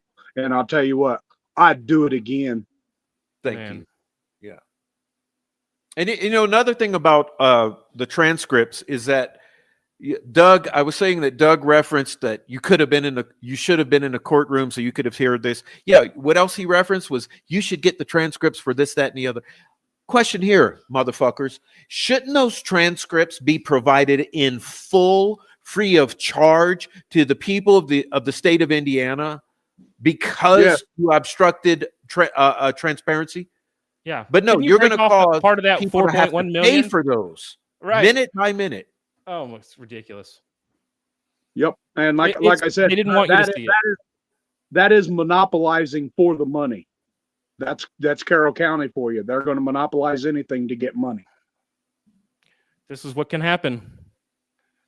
And man, the thing, I guess what bugs me too is that if he just probably had like $5,000 in his bank account and had like a decent lawyer the first time that went in there, or the first time that Jerry Holman and him started that read technique, that lawyer wouldn't let him say, like, we're not entertaining this. I'm going to tell you what I did here. I'm not answering any other questions, and y'all have a nice day. And what happened was Rick stood his ground, and Jerry Holman took that as a challenge. As a ego challenge. Right. Exactly. He took it as a challenge and a threat. Yep. Right. And the other one saw it as an opportunity. Yep. an opportunity for somebody to be their patsy. Mm. But I mean, you're never going to get, just by the way of like inside the group, you're not going to get anybody to talk though. Like the number one thing of these groups is secrecy. You're not getting anybody who may have been there or may have heard about it and may have seen it. It's unlikely that it's going to come from within. Okay. But we've got enough data points here to say that number one, Rick Allen, who's in jail tonight on Christmas Eve, shouldn't be there. We have enough. No. We have enough evidence right now. There's no evidence. There's no DNA evidence. There's no eyewitnesses. There's no evidence to keep him there. Period. I mean, this is why I say, look, I'll constantly say, I don't know if he's innocent or guilty or involved or any way, blah, blah, blah, blah, blah, blah. But I'll say this is an absolute rock solid, absolutely clear railroading. If you've ever seen one, hands down, without a doubt, there's no question about it. And you couldn't even bring up any of the third-party people who have digital evidence that they were there. They have digital evidence and they have admissions of their own mouth that have been verified that to more than one person that they were there involved and admitted to it and were worried about going away for a long time. That's not, you can't, as an American citizen in a court of law, you're not able to put that as your defense, is that you can't even bring that up. That's shut down by Goal. Goal is the agent of the state. And McClellan, you know, I think he enjoyed the benefits of having a big trial around, but he's as crooked as they come too. And you could tell in that press conference, they didn't even believe their own words. Go back and listen. I mean, they didn't even, there were mistakes that were made. Why say that on the day? But it was none of their mistakes. Unreal. Well, they don't want the criticism whatsoever and don't want to be called corrupt. However, everything you've done has been giving the appearance of corruption and worthy of criticism. And even the judge herself, okay, she gives the appearance of bias. There is no question about it. There's absolutely no question. Every single defense motion, almost without fail, is denied, and every prosecution suppression motion is green lighted without it. I mean, like the same day, handwritten, approved. You know, like same with objections and sustains. Okay, exactly. same. Yeah. And that started they quit their stuff without even having good evidence that needed to come in, and they let them block everything that they could even think of putting in on the third party because that was part of the scenario. They was not going to let that stuff in because it was damaging to their part. It's unreal. It's unreal. That's bottom line. It's for me, the crazy thing is to do this out in the open where it's so obvious to everyone. And it's sure the troll farm won't agree. The troll farm will say, no, that's the butt crack smelling powdered ass old ladies on Facebook.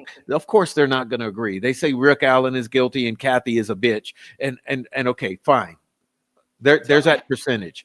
But for the most part, people see so clearly what's done because it's done out in the open like this. Tell me somebody who has two stents is going to be able to get those two individuals. One of them was like 150, like a full-grown, almost a woman, right? I mean, she was through puberty. How is that 5'4" guy against their will, without a sound, going to get them in those positions? How? Where there's dried blood going the other way? And like basically dried against the grain of gravity of where normally a bloody nose would come like straight out. No.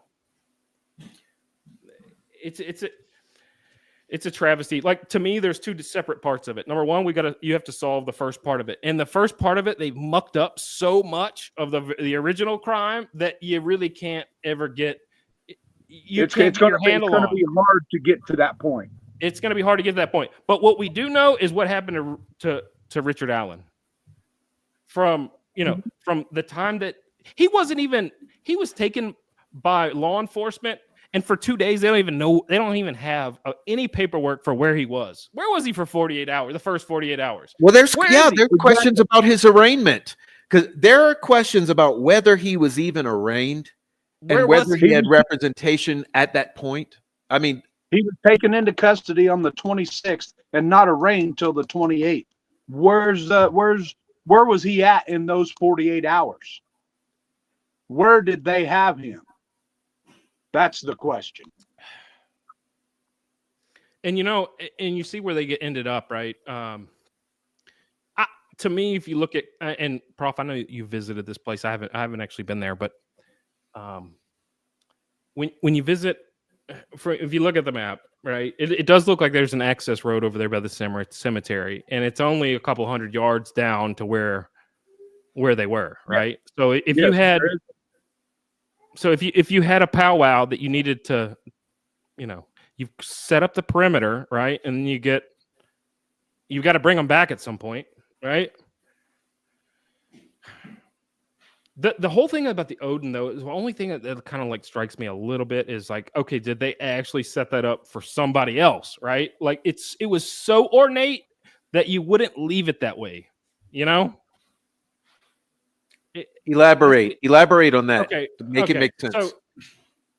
So, if it was tied to some kind of satanic ritual, right? Let's just say that you needed to blame it on some people that you knew were a little crazy. Wouldn't you make it look like it and set it up like rituals that exist, right? To throw everyone else off. And we don't even know really when they went missing. If you throw the bridge you throw the whole bridge out, really they disappeared on the 12th, right? February 12th. So whatever happened from then to the 14th and at noon, you really don't know what happened, except for that's when they allegedly found him, right? So really you have like 36 hours to really kind of plan it. One of the things that you brought up, Prof, was that 13 of the 14 digital photos that were there were actually taken from that device. There was actually one that wasn't missing, right? And that turns out to be one of the key pictures of it. 13 out of 14 were actually taken from that device, not necessarily from one of the two victims, right? That doesn't necessarily have to be true. If you had something like AirDrop, right, where you got that extra picture, right? Now it's in their photo roll, but it didn't actually get snapped from that picture, right? This is now a figment of the imagination of someone's artwork that are now on the phone that you've got part of the story. So now you've got an extra picture that's signed. I mean, you can change the metadata. I mean, I hate it for Rick that digital evidence that is not even verified, that is air quote enhanced in whose favor? Was it enhanced in Rick's favor, or was it enhanced in the state's favor?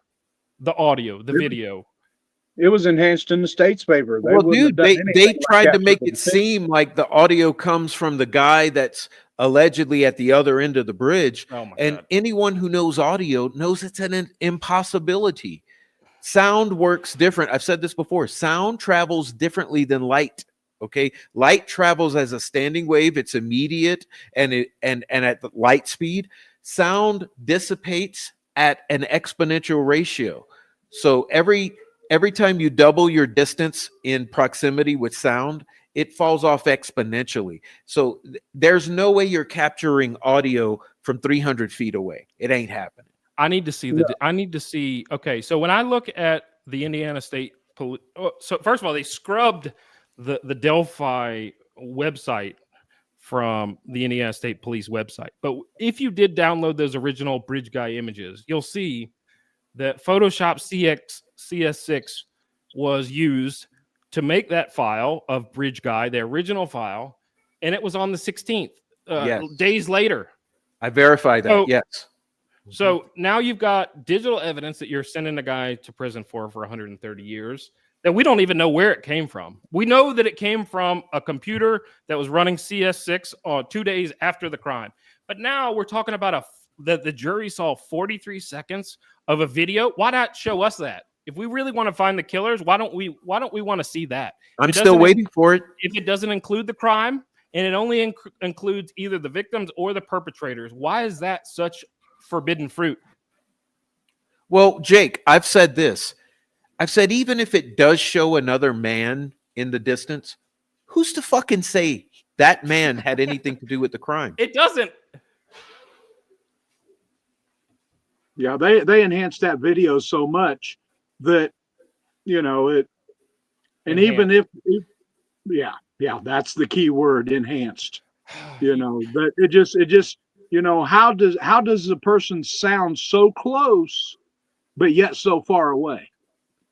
Because it ain't. Yeah, that's Exactly. see. Who's to say they there's were even? They may not have ever even been there. nothing adds up. Period. And that's my warning to the defense investigators that you have to understand what you've been given is the result of already being cooked. So, how far are you going to get with that? You better find the witnesses who were there that day, every single one of them, and start to paint a picture. And then they bring Kathy Shank out, like Peaches 81 said. That she's the useful idiot, right? I mean, number one, she has no oath of office, right? She's not a paid employee. She was paid what she was worth, by the way. They paid her nothing, and they just used her as sort of the scapegoat, right? I mean, how convenient is it that you find a lead sheet later, years later?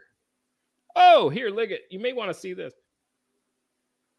Yeah, and she doesn't have any accountability because she's not law enforcement either. Exactly. Wipe their hands clean, ta ta ta ta. And look at how close there was state police guarding her when there was press around her. They weren't letting anything go on, right? This is not like, you know, this is like her. This is her one day in the sun, but really, they used her like a useful idiot that she is. Yeah, I agree. Well, I hope, I truly do hope that an in-depth investigation is opened into this entire thing. And I think it's just a matter of time. The investigators need investigating, okay? This entire thing needs investigating, oversight, review, whatever you want to call it, and not by the self. We don't need an internal self-review. We need an external review, and hopefully that's coming. We need more than an external review. We need an external investigation, because they can go back on this and they can find all kinds of shit. I guarantee it. Well, if anything was introduced into court that was modified in a significant way, those people are culpable, in my opinion. I think if you're modifying evidence to put someone away to convict them, and then putting that in front of the jury of a court of law, that's questionable to begin with. Well, dude, what gets me, okay, you had Nick McClellan in that press conference say exactly what he said in his closing statements to the jury. He said Libby was the hero for filming her killer intentionally, and Abby was the hero for hiding the phone intentionally under her dead fucking body that had been moved and staged. I mean, for me, that has to show, it's either showing idiocy or pre-knowledge that what you're doing is wrong. Because you would have to be an idiot or evil to say that Abby hid that phone intentionally from the killers under her dead body, under a shoe, after she was moved and staged, because she knew that that bridge guy was captured. That whole gaslight, it's almost like I'm saying how they do everything in the open. It's so over the top. It's inconceivable that he would do that. For me, it's how could you even, like, you're bringing it to fantasy level 100 here. That's total fantasy, because how does, I don't mean to say this to be rude or inhuman, but how in the hell does a dead girl hide a phone under her in a shoe? that's ridiculous. Not even when she's dying. I'm sorry. Exactly. They're not thinking about that when you're dying. Now, come on, No. people. That don't make sense at all. She's a kid. Exactly. And Look, if her body's moved and staged, come on.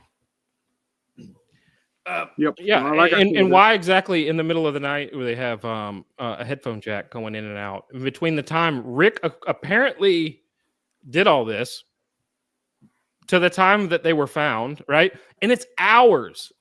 Prof, you've been there, and you said that like you would see them. Now, the one other evidence that they brought in was junk science on the bullet. Like what? It wasn't even a firearm that was involved in the crime. Like what?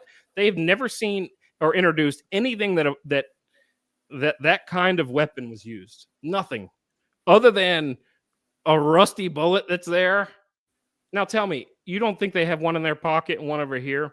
I bet you they made that phone from Rick's, and this is all me speculating. I bet you they made his old phone. He had all of his old phones except for the one that they really needed.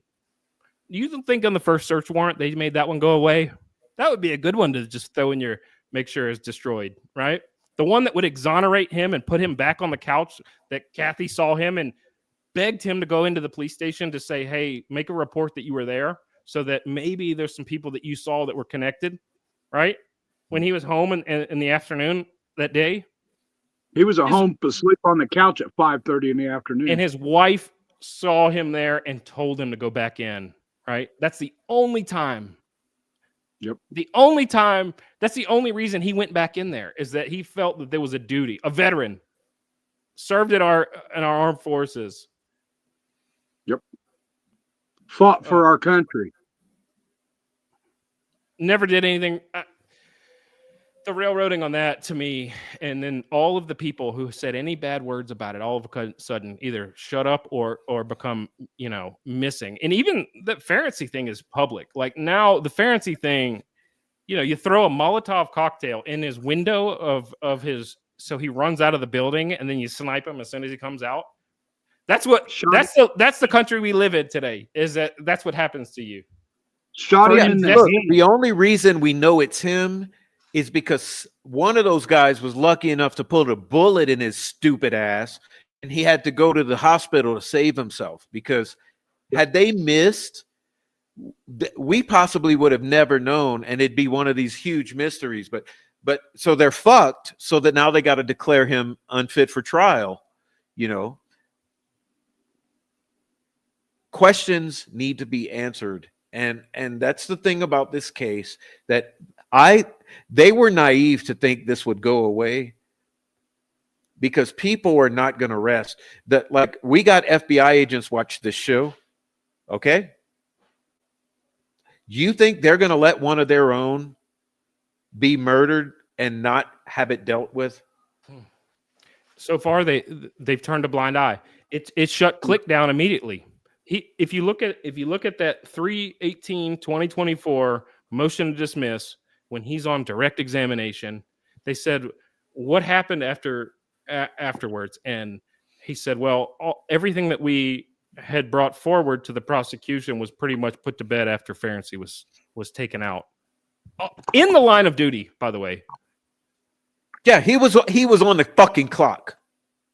I mean, this is so infuriating. And these dick faces in Indiana think that they can do things this openly and that people are not going to see it. We're not living 100 years ago. The time for this shit has come to an end. You had two of the sisters, right, that came forward and said, my brother has admitted to me when he was all screwed up that he was involved in this. She verified with a polygraph, the best one that they had in the state. She verifies that those two stories, they were being truthful in that he said that. Not that it's true. I'm not saying that it's true, but they verified from two independent sources, two different people, from her polygraph, said that both of them were not lying when they recounted what he said. Okay. So At that point, she comes up dead. And she's coincidentally dead now. Yeah. But One of Anyone- one of his sisters is dead, and the polygraph lady's dead, and her husband's dead. And she could have taken the stand and testified to what she verified in that polygraph exam. And think of what else she had knowledge of due to that privileged position. Yep. Instead, we have also the person who called 911, right? That could have verified that they didn't, the one who said basically they didn't respond to my call after I heard these things, right? She's missing. She's no longer around. Or are you talking about Taya Miller, who called in the 2 a.m. screams? Yes. Yeah, she's around, but she's in prison. Okay, we found her. So don't worry about her. That's taken care of. You just And don't then worry about that. then there was the judge that the car fell on over there. Well, there you go. There you go. Judge Malmer. Yes. Yeah. I couldn't remember the name, but I remember that happening. And these guys in a straight face come out in this press conference. They didn't even have to do this press conference. They could have just gone on with business as usual. That's another, Thursday afternoon. But no, they had to spike the ball in everyone's face and continue the gaslighting and stroke their own egos on this. They didn't even believe it themselves. This whole case has been nothing but gaslight. For me, that was it. For me, it would have been fine, but it was the doubling down with this press conference. That was probably the nail in the coffin for these fucks, because you don't think that there's people, like I said to you, I know we have retired law enforcement, we have retired feds, we have retired military, we have current law enforcement, current feds, current military. We have people watching. Okay. I think that press conference, that was probably the final nail in the coffin for these fucks to come and double down on this shit when they very well know that they should be grateful that they got away with it to this point. Oh, yeah. I know I yelled in the mic. I'm sorry for that. No, you're good. Like I said, that it was the end for the new beginning. Perfect. Yeah, you did. That's the way I look at it. It's an end. It's an end. It's a perfect end to a new beginning for we the people to start talking out and putting this shit out there. I agree.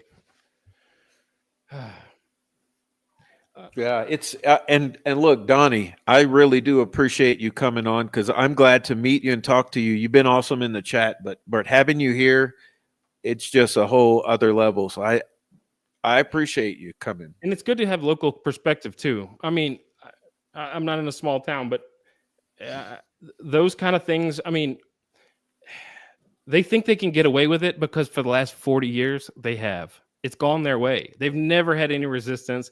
And you see that with the Mullen interview. He's been there 42 years, and he had no problem covering it up. It was like business as usual to him. Oh, the prison, the warden comes on, prisoner, yeah, jail sucks. And that's it. That's, just the detachment of any sort of compassion or any sort of there's another human being involved here, right? The way that they treated this man and blamed him for it, and they thought that blaming him would allow them to get away with it. Blaming them is now lit this on fire, and that's their fatal mistake. And slamming it in our face last week on the 20th when they sentenced him is just the beginning, because we need the transcripts. I need to see the digital evidence, and if there was any fuckery going on, it's going to come out. It's like I said, it's I've always taunted. I will admit to this. From time to time, I taunt and I say TikTok on my little fucking community post. There's a reason I do that, because time is like the great healer or the rectifier of wounds, right? And time will be what takes care of this, because this can only last for so long. And you're right, Jake, that this has lit this on fire.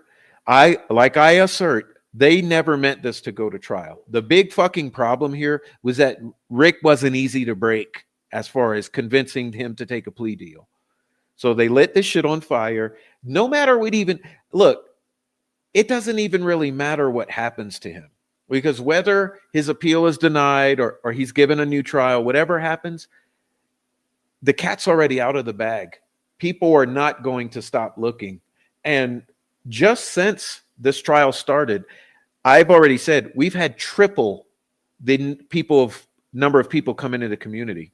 You know, remember when Andrea was doing her lives, there would be 10,000 live stream viewers. Yep. Imagine 10,000 people watching in real time, tuned in to what was going on in the trial. Yep. That's not nothing. No, because you go back and look at them videos now, there's a lot more views than what we'd ever think. Yeah.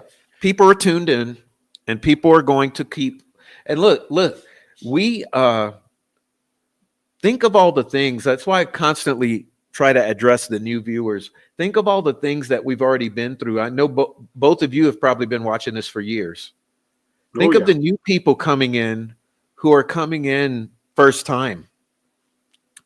They're going to be just like us. They're going to be engaged for years. They're coming in and they're getting their minds blown right off the bat.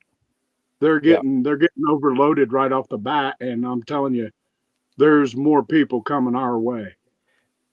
And there's rules in place for a reason. There's a reason why we don't put people that have not been convicted of a crime in prison in this country. Yep. We stand on that. If we give that up in this case where that's okay, and if you look at the one in New York where conveniently there was no cameras in the courtroom and they threw him right in a prison also.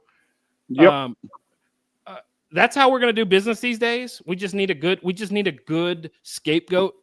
And then, you know, your rights, screw your rights. Your rights are nothing to me. Your First Amendment, you can't say anything. You don't have a right to a fair trial. You can't present your own defense. I mean, how many of them do I need to go down in the Constitution to where they've checked every single one of these boxes, right? Where in prison, you know, you shouldn't be able to be thrown in prison without conviction of a crime. They do it. You shouldn't be administered medicine while you're in confinement there. Like, this is disgusting what they've done to him. There's a reason there's a term called pre-trial detainee. You need to learn it if you don't know it. And there was no presumption of innocence in any part of this. No, he was convicted when he was arrested. He was convicted. Bloodlust. Remember Diener? Bloodlust. Yep. Yeah, she was running big time interference too, right? And she wanted everything out. And in the motion to dismiss that I keep coming back to,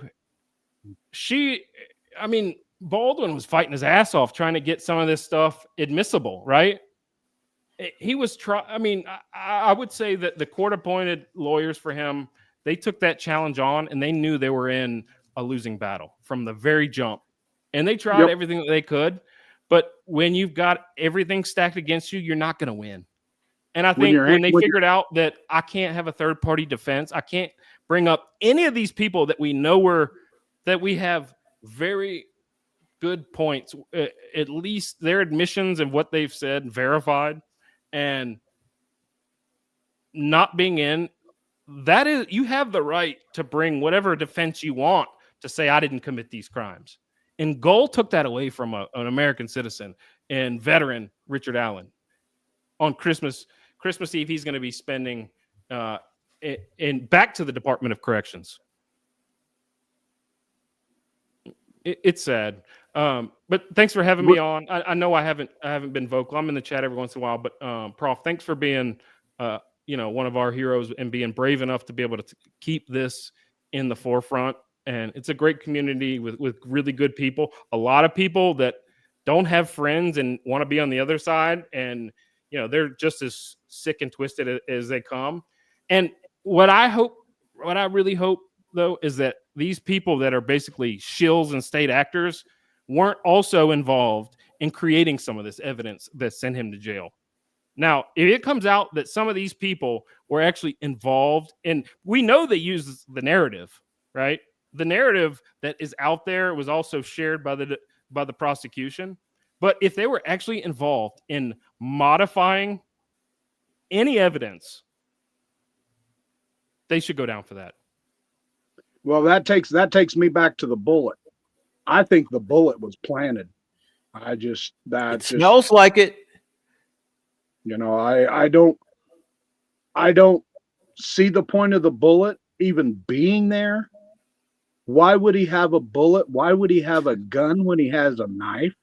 And if it even was a bullet, didn't where they found the property on the property of the owner of that property also has a 40 cal? Doesn't he have one just like it that was also not able to be brought in? Ron Logan had, I think, the same gun. Brad Weber across the creek surely did. Had the same gun. Yeah. I mean, and a it's whole junk bunch of law science enforcement. Anyway, you've got an unspent bullet that they say have markings on it. First of all, tool markings are notoriously a little bit sketchy to begin with, right? I mean, from the beginning, anytime you hear tool marking and this, they didn't have the balls to even put an image of the comparisons of the two that the lady that was testifying that said matched it. Before she even, air quote, matched it, she said, just get me a bullet, I'll match it. Now, how can that even be brought into a trial where she's already saying, just get me something, and I'll connect the dots from there? Why did the bullet have three extraction marks? Yeah, like let's see if this is, if the gag order is lifted, let's show us exactly the science that you did around that. We need to see it. How would you have to fire a bullet in order to match the marks of an unfired cartridge? Like, incredible. That's a false test, guys. That's a false test. Incredible. When she fired that gun, she threw that test out in the weeds. Yeah, it's super sketchy, and it's just too convenient, right? It's just too convenient. We happen to find the shiny object, and I put the camera up. Like, come on, like really, there was no proof that a firearm was even involved in the crime. No, none at all. No, but you notice what a bunch of the fucking trolls did for years. They tried to tell you they saw a firearm in that bridge guy video. Oh yeah. Like, don't forget the number of YouTubers who were showing you there's a pistol on that bridge guy video before this PCA ever dropped. They had it all set up. Yeah, it smells to me like this whole narrative for a long time. And remember Tobe Lesenby? Okay, remember this before you go, Jake. Remember Tobe Lesenby doing this thing with fucking I think it was Hannah Shakespeare maybe, where he has the bullet, and it's definitely a 40 caliber round sitting on his desk in the Delphi PD, Right. I believe, or wherever the fuck. Yeah, just sitting out. And if you look back in 2017, the most carried firearm by law enforcement was the 40 caliber. Exactly. It was. There's a reason. Those of you who don't know that, go look about the FBI Miami shootout. There's a whole reason the 40 caliber was developed by Smith & Wesson. It's amazing. It is an amazing round. It still kicks the shit out of 9mm. It's the only thing is that nowadays 9mm are supercharged, so they perform better. So now they've been admitted or are adopted by most law enforcement because they're lighter. You can put more in the magazine, etc. But 40 is still a son of a bitch of a round. This whole thing around the round is junk science. It's been to mislead you, and think about it. It's the only fucking single piece of evidence tying Rick Allen to this crime. The only one. Yep, it's the only one tying him to it. And if you ask me, the bullet was planted at his house also. Exactly on the search warrant. Yep, it's the exact same bullet that was at the crime scene was found at his house, and it was only one of that bullet that was found at his house. Yep, because the others were blazers. Ta-da! Yeah. This whole fucking thing, for those of you who are new, look, just trust me. It's going to take longer than you ever imagined to start to wrap your mind around what we're saying, but it's of epic proportions. It boggles the mind. Yeah. Why? Over the big murders of miscalculation. 2 little girls. When children are murdered every day, why this one? Just continuously ask yourself that. Why? What could it be that would cause this over the murder of 2 little girls? Well, just think if they would have elected a different sheriff, right, or a different, when the election that was coming up, if someone else, if you had some new eyes that were on it and got to kind of review some of the documents that were there, that would be game over for them, right? So they had to do everything that they could during that election, right? Because you've got the fires in Florida, and you've got 2 teenagers that. And we're going to reelect you? No, you needed to put somebody down. You had to have somebody in cuffs for you to be able to say, because they needed that. You had to have that, or else you get new sets of eyes on all of this, right? Which means you would have lost control of it all back then. All which of it. They would have never allowed. Right. Yep. Look what they did to Thomas. Right before the election, they did that to Thomas. They started demoting him when he mentioned bringing out other outside help. They shunned him and put him right. Nope. They weren't having that. My opinion, that's why Kathy Shank. Okay, you know my conspiracy theory? That's the day that it was decided we're going to put this in this box and we're going to have Kathy go clean that office. Mm-hmm. Yep. And look what I found. Oh, look what I found. Yeah, did you find any others? Was it within a stack of other ones? No, it's just the one that has his name on it. How convenient. And the one tip that they had for Richard Allen was his own tip. Cleared. Yeah, cleared. And no one saw him. And just they published out videos. They got sketches that were from eyewitnesses that were there. That doesn't look like him. It does. A 5'4" man. I'm sorry, and if you're a 5'4" man is going to stand out. It's not that it's bad or anything like that, but it's distinguishable, right? If you're tall and slender, if you're short, whatever. You would say short guy. A short guy. You wouldn't say a young guy. Yeah. It's unreal. And for years, they had this story that it was more than one person. Even when they had him arrested, they thought there was more. They said a single person couldn't have committed this, right? They had to. We're leaving this open, all of these things. And now you get to the press conference after he's convicted, and he was now this lone wolf.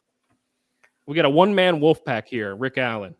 And let's be clear, guys. When they were dead, when they was dead in his heart on it being more than one. 2 stents in his heart, and he's manhandling teenagers without a sound while there was confirmed other people there. I don't think they were ever there, Prof. I don't think they were ever there. I'm with you there. I don't think they was ever there myself. I think the device was there. I just don't think the 2 girls were ever there until conveniently they found them at noon the next day. I think the device was there. It was just planted there to make the times all work. Well, I certainly think this. I think the majority of your witnesses were there to establish forensic digital evidence of a narrative. And that's my conspiracy theory.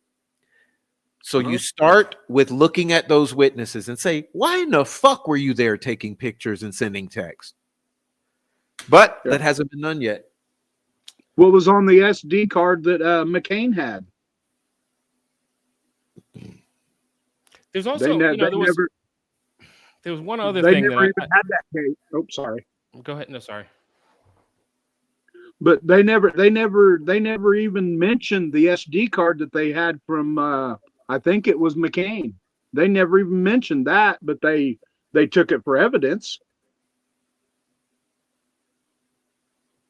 When one of the perps that they thought was there showed up with a phone that they wanted to download, he shows up months later and he has 4 days of footage. He basically has reset his phone within the last 4 days. That's all they had on it. Johnny Messer, Yep.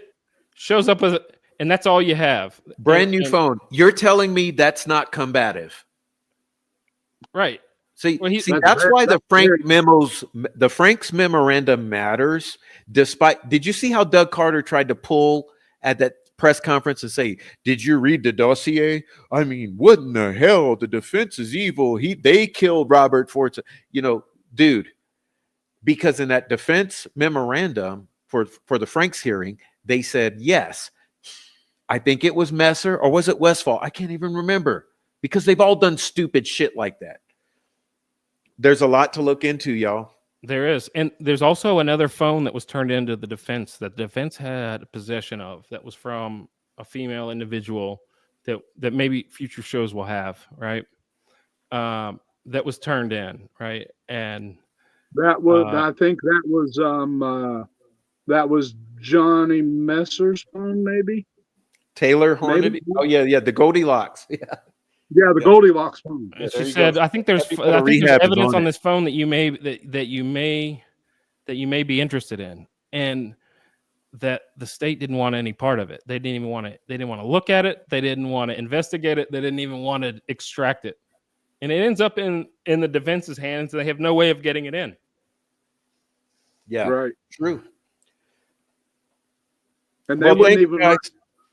I'm sorry to cut it short, but I just want to say I guess I'm ready to wind it down. So I'll give you each. If you guys want to bring it into a close, go ahead.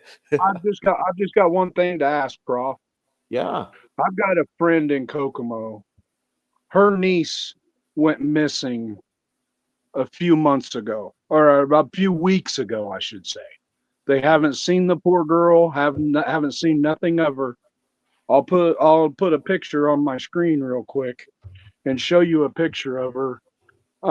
If anybody can help, please do. Sure. Let me remove Jake and I for a moment, and that way you get the full screen for this. You guys listen up to Donald for a minute. Oh, did he freeze up? Yeah, I think he's frozen. Uh-oh. Maybe because he tried something on the phone, but so he sounds like he has a missing person's photo. So hopefully he'll come back and show us.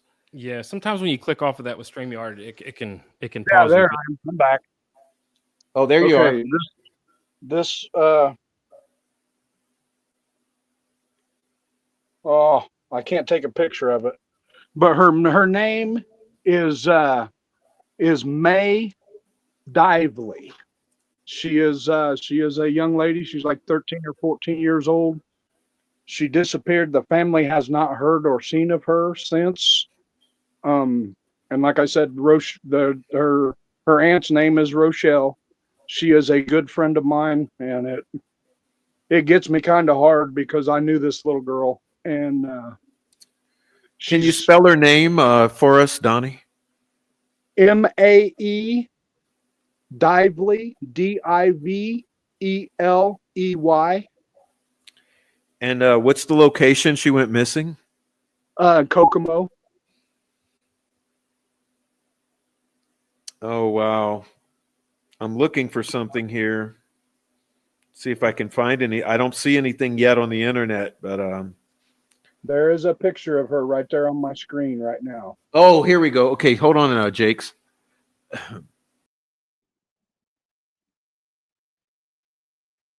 That is such a beautiful family, and she was such a beautiful little girl.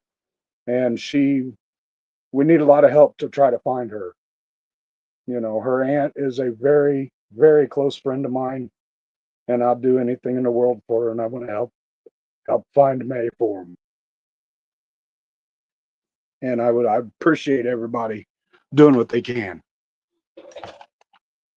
And thank you. Christmas to Okay, you. absolutely, Donnie. Hopefully everyone can see that. Well, we're going to pray for her as well. And on Christmas, it's just absolutely horrible to think of, but we're going to pray for the best. Her aunt messaged me the other day and sent me that, and I said, you know what? I'm already got a pretty decent presence on YouTube. I'm going to start putting it out there. Awesome. So, Well, please update us in the next time we do a show. Okay. okay, I'll talk to the aunt that's a friend of mine. I'll talk to her and see if I can get any more information.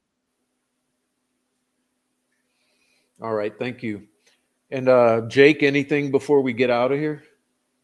This is not the America that I want to live in. So that's why I came on. And we all have rights. We have to stand for these rights. If they take them away from us, then we no longer have them.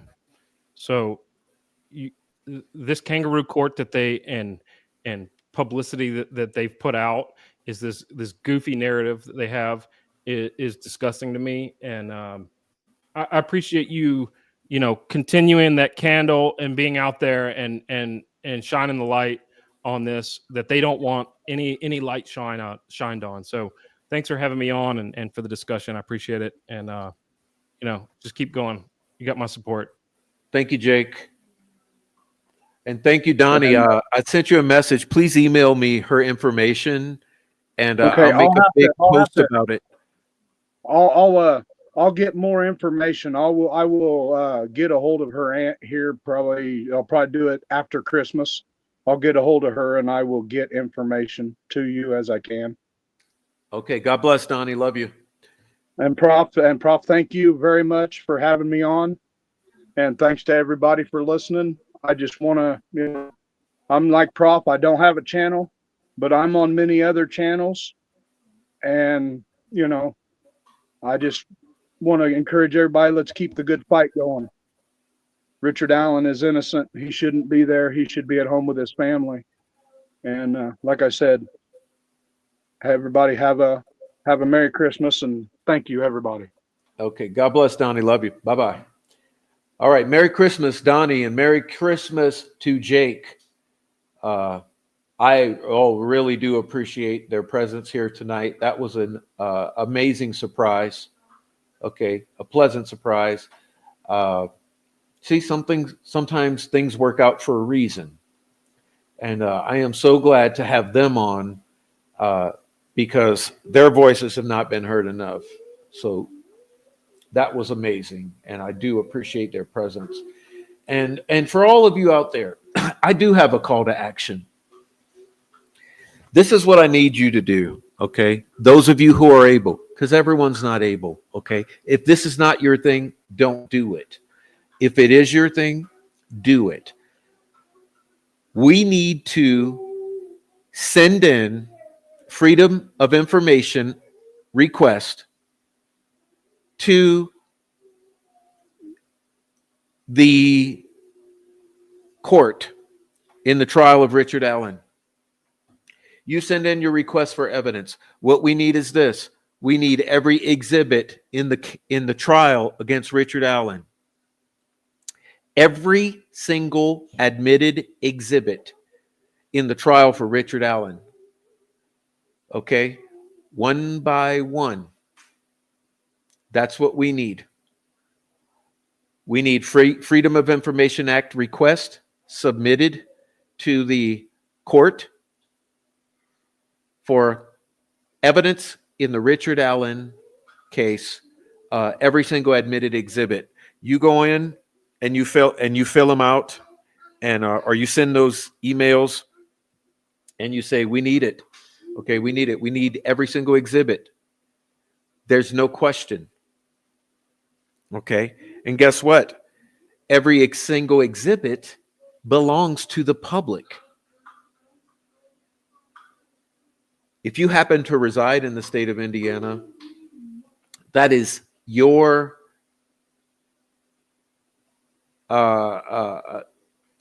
that is your property by birthright. See, I got it out. I was trying to say it. So please send in those Freedom of Information Act requests to the judge for each and every exhibit that was entered into the trial for the state of Indiana versus Richard Allen. And that's a starting place. Thank you, Amy. Thank you, Amy. Merry Christmas. This has been one of the best Eves of Christmas Thank you. Thank you, Mar R. Okay. Thank you, Lewis. A lot of nice comments here. What's up, Just James? Okay.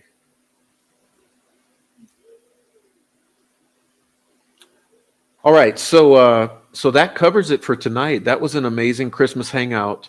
I want to thank you all for being here, and again, apologize that my pre-planned programs did not work out for you, but hopefully God worked it out for the better, so that we got Donnie and Jake for a little three-way discussion here. I think it was beneficial, it was productive, and it was good.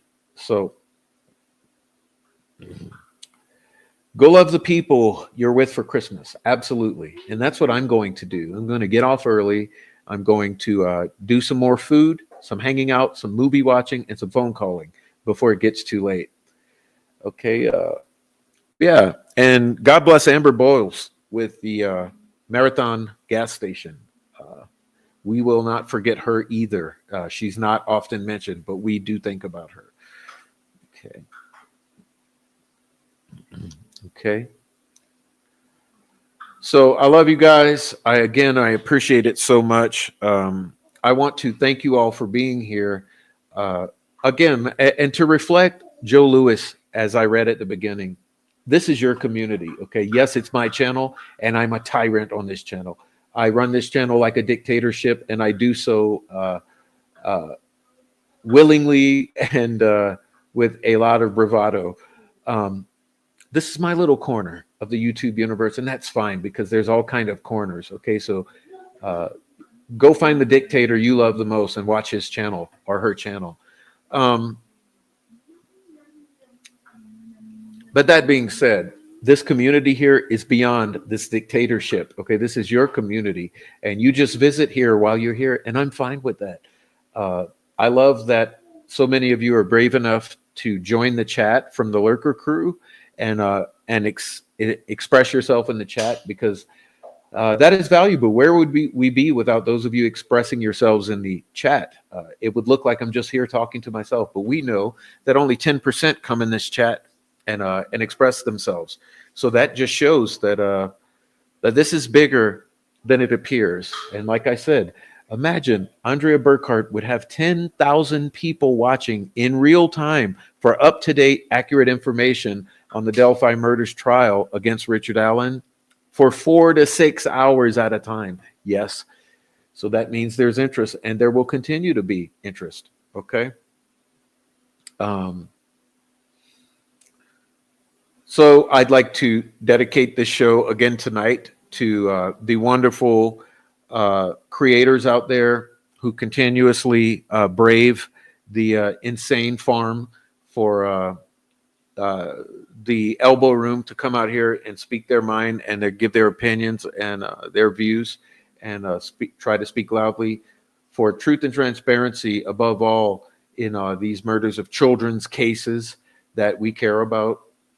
I'd also like to dedicate it to the victims of these crimes, especially in this particular instance, the beautiful Abby and Libby, and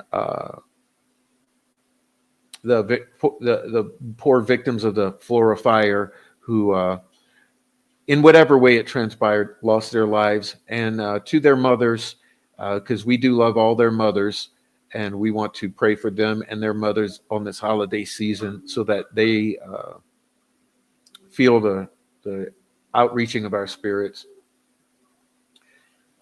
I don't agree with you on everything, but please keep going. There are things that need to see the light. Well, thank you, Darla. I don't expect you to agree, and you don't have to. Go agree somewhere else with someone else on something else. But I'm still going to be here doing what I do, and I appreciate what you do agree with. Okay, and thank you, Kayla, especially, and Amy for being here and being my awesome mods. Also, Heather Brown was here earlier. She's my awesome mod, too. All my awesome mods. Mar R, Amy, what's up, Johnny Kramer? Merry Christmas to you. Merry Christmas to all. And please support the channel. Hit the thumbs up.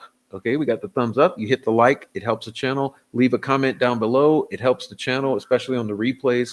And hit the Cash App and the buy me a coffee or the super chats and support the channel financially, because I sure do love when you support the channel financially. It helps me keep going with optimism and also helps me take care of the various bills that I have to take care of on a revolving basis, which are far too many for any normal person that have to keep up with. This has become a full-time job, and that's what I do. Okay, I do a full-time job at working on this for you now. And who would have ever known? I would have never thought that coming onto YouTube would have become a serious endeavor. I thought from the very beginning I would come on and give my little opinion and go away and do it from time to time. And who knew that this would turn into an engaging endeavor that I chose to do and began to do full time. So now it's what I do constantly, is day in, day out. I make the phone calls in the mornings, I put the presentations together in the afternoons, and I do the shows in the evenings. And that has become the prof's life. And I'm not complaining. It's something that it's fulfilling. And the most amazing thing has been to see the people come on into the community and gravitate around me. And I do appreciate that so much. Jake Brooks gifted 50 profs. What? Oh my gosh. So you know what I got to do, Jake, is read everyone who got a membership. God bless you. Okay. So Nancy Drew 101. It was gifted a membership. Catastrophe.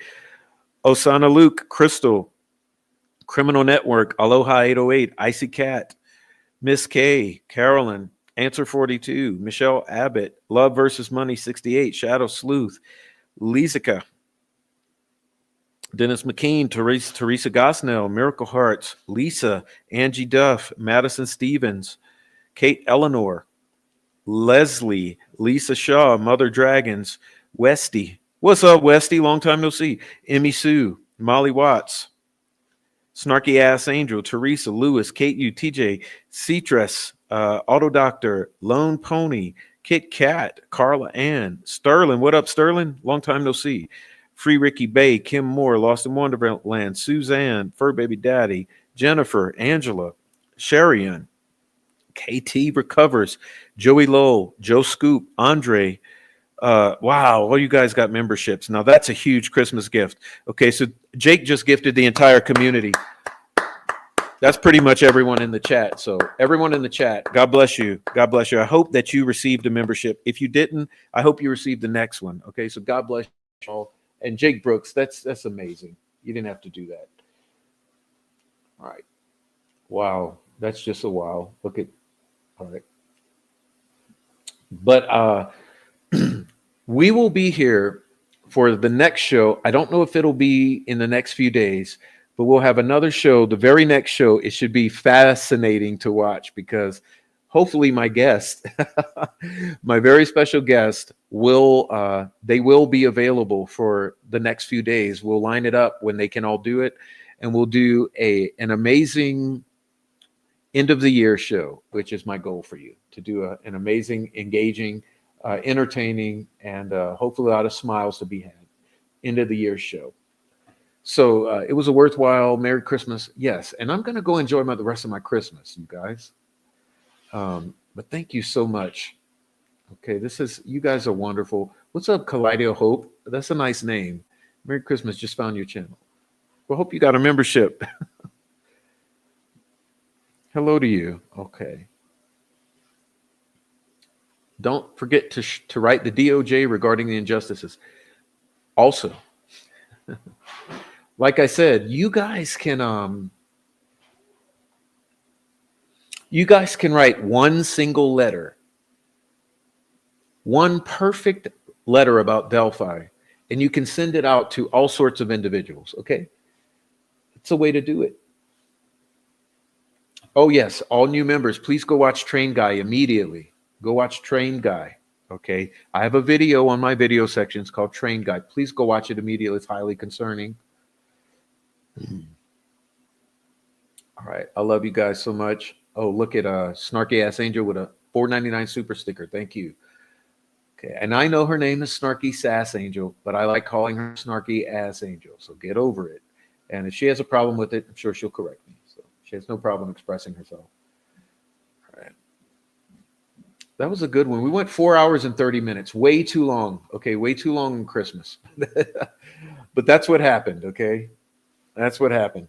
Spike Dog, thank you for the super chat. Merry Christmas, Prof and Little Prof. Thank you so much, Spike Dog.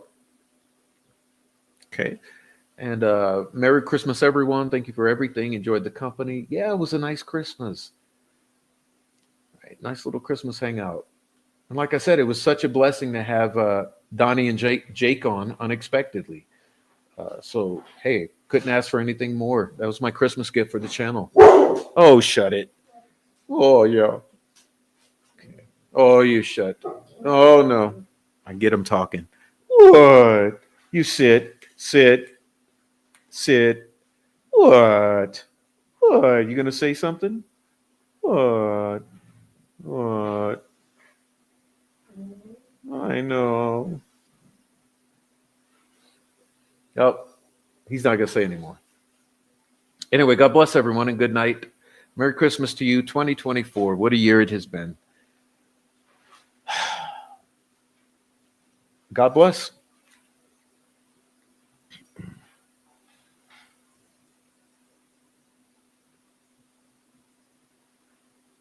All right.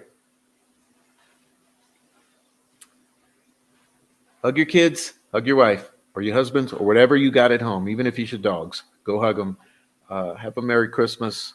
Have a wonderful night, a good day tomorrow. It should be amazing, okay? Have the best Christmas you've ever had and make it that.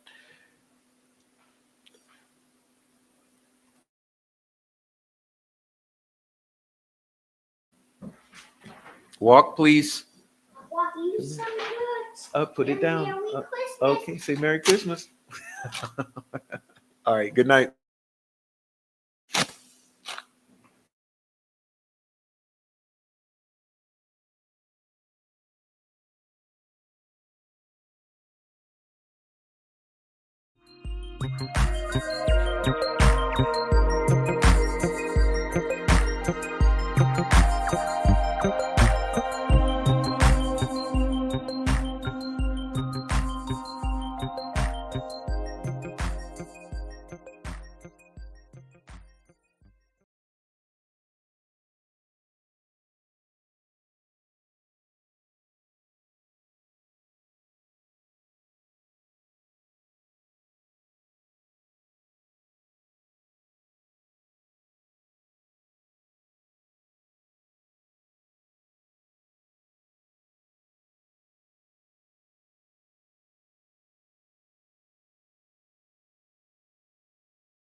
you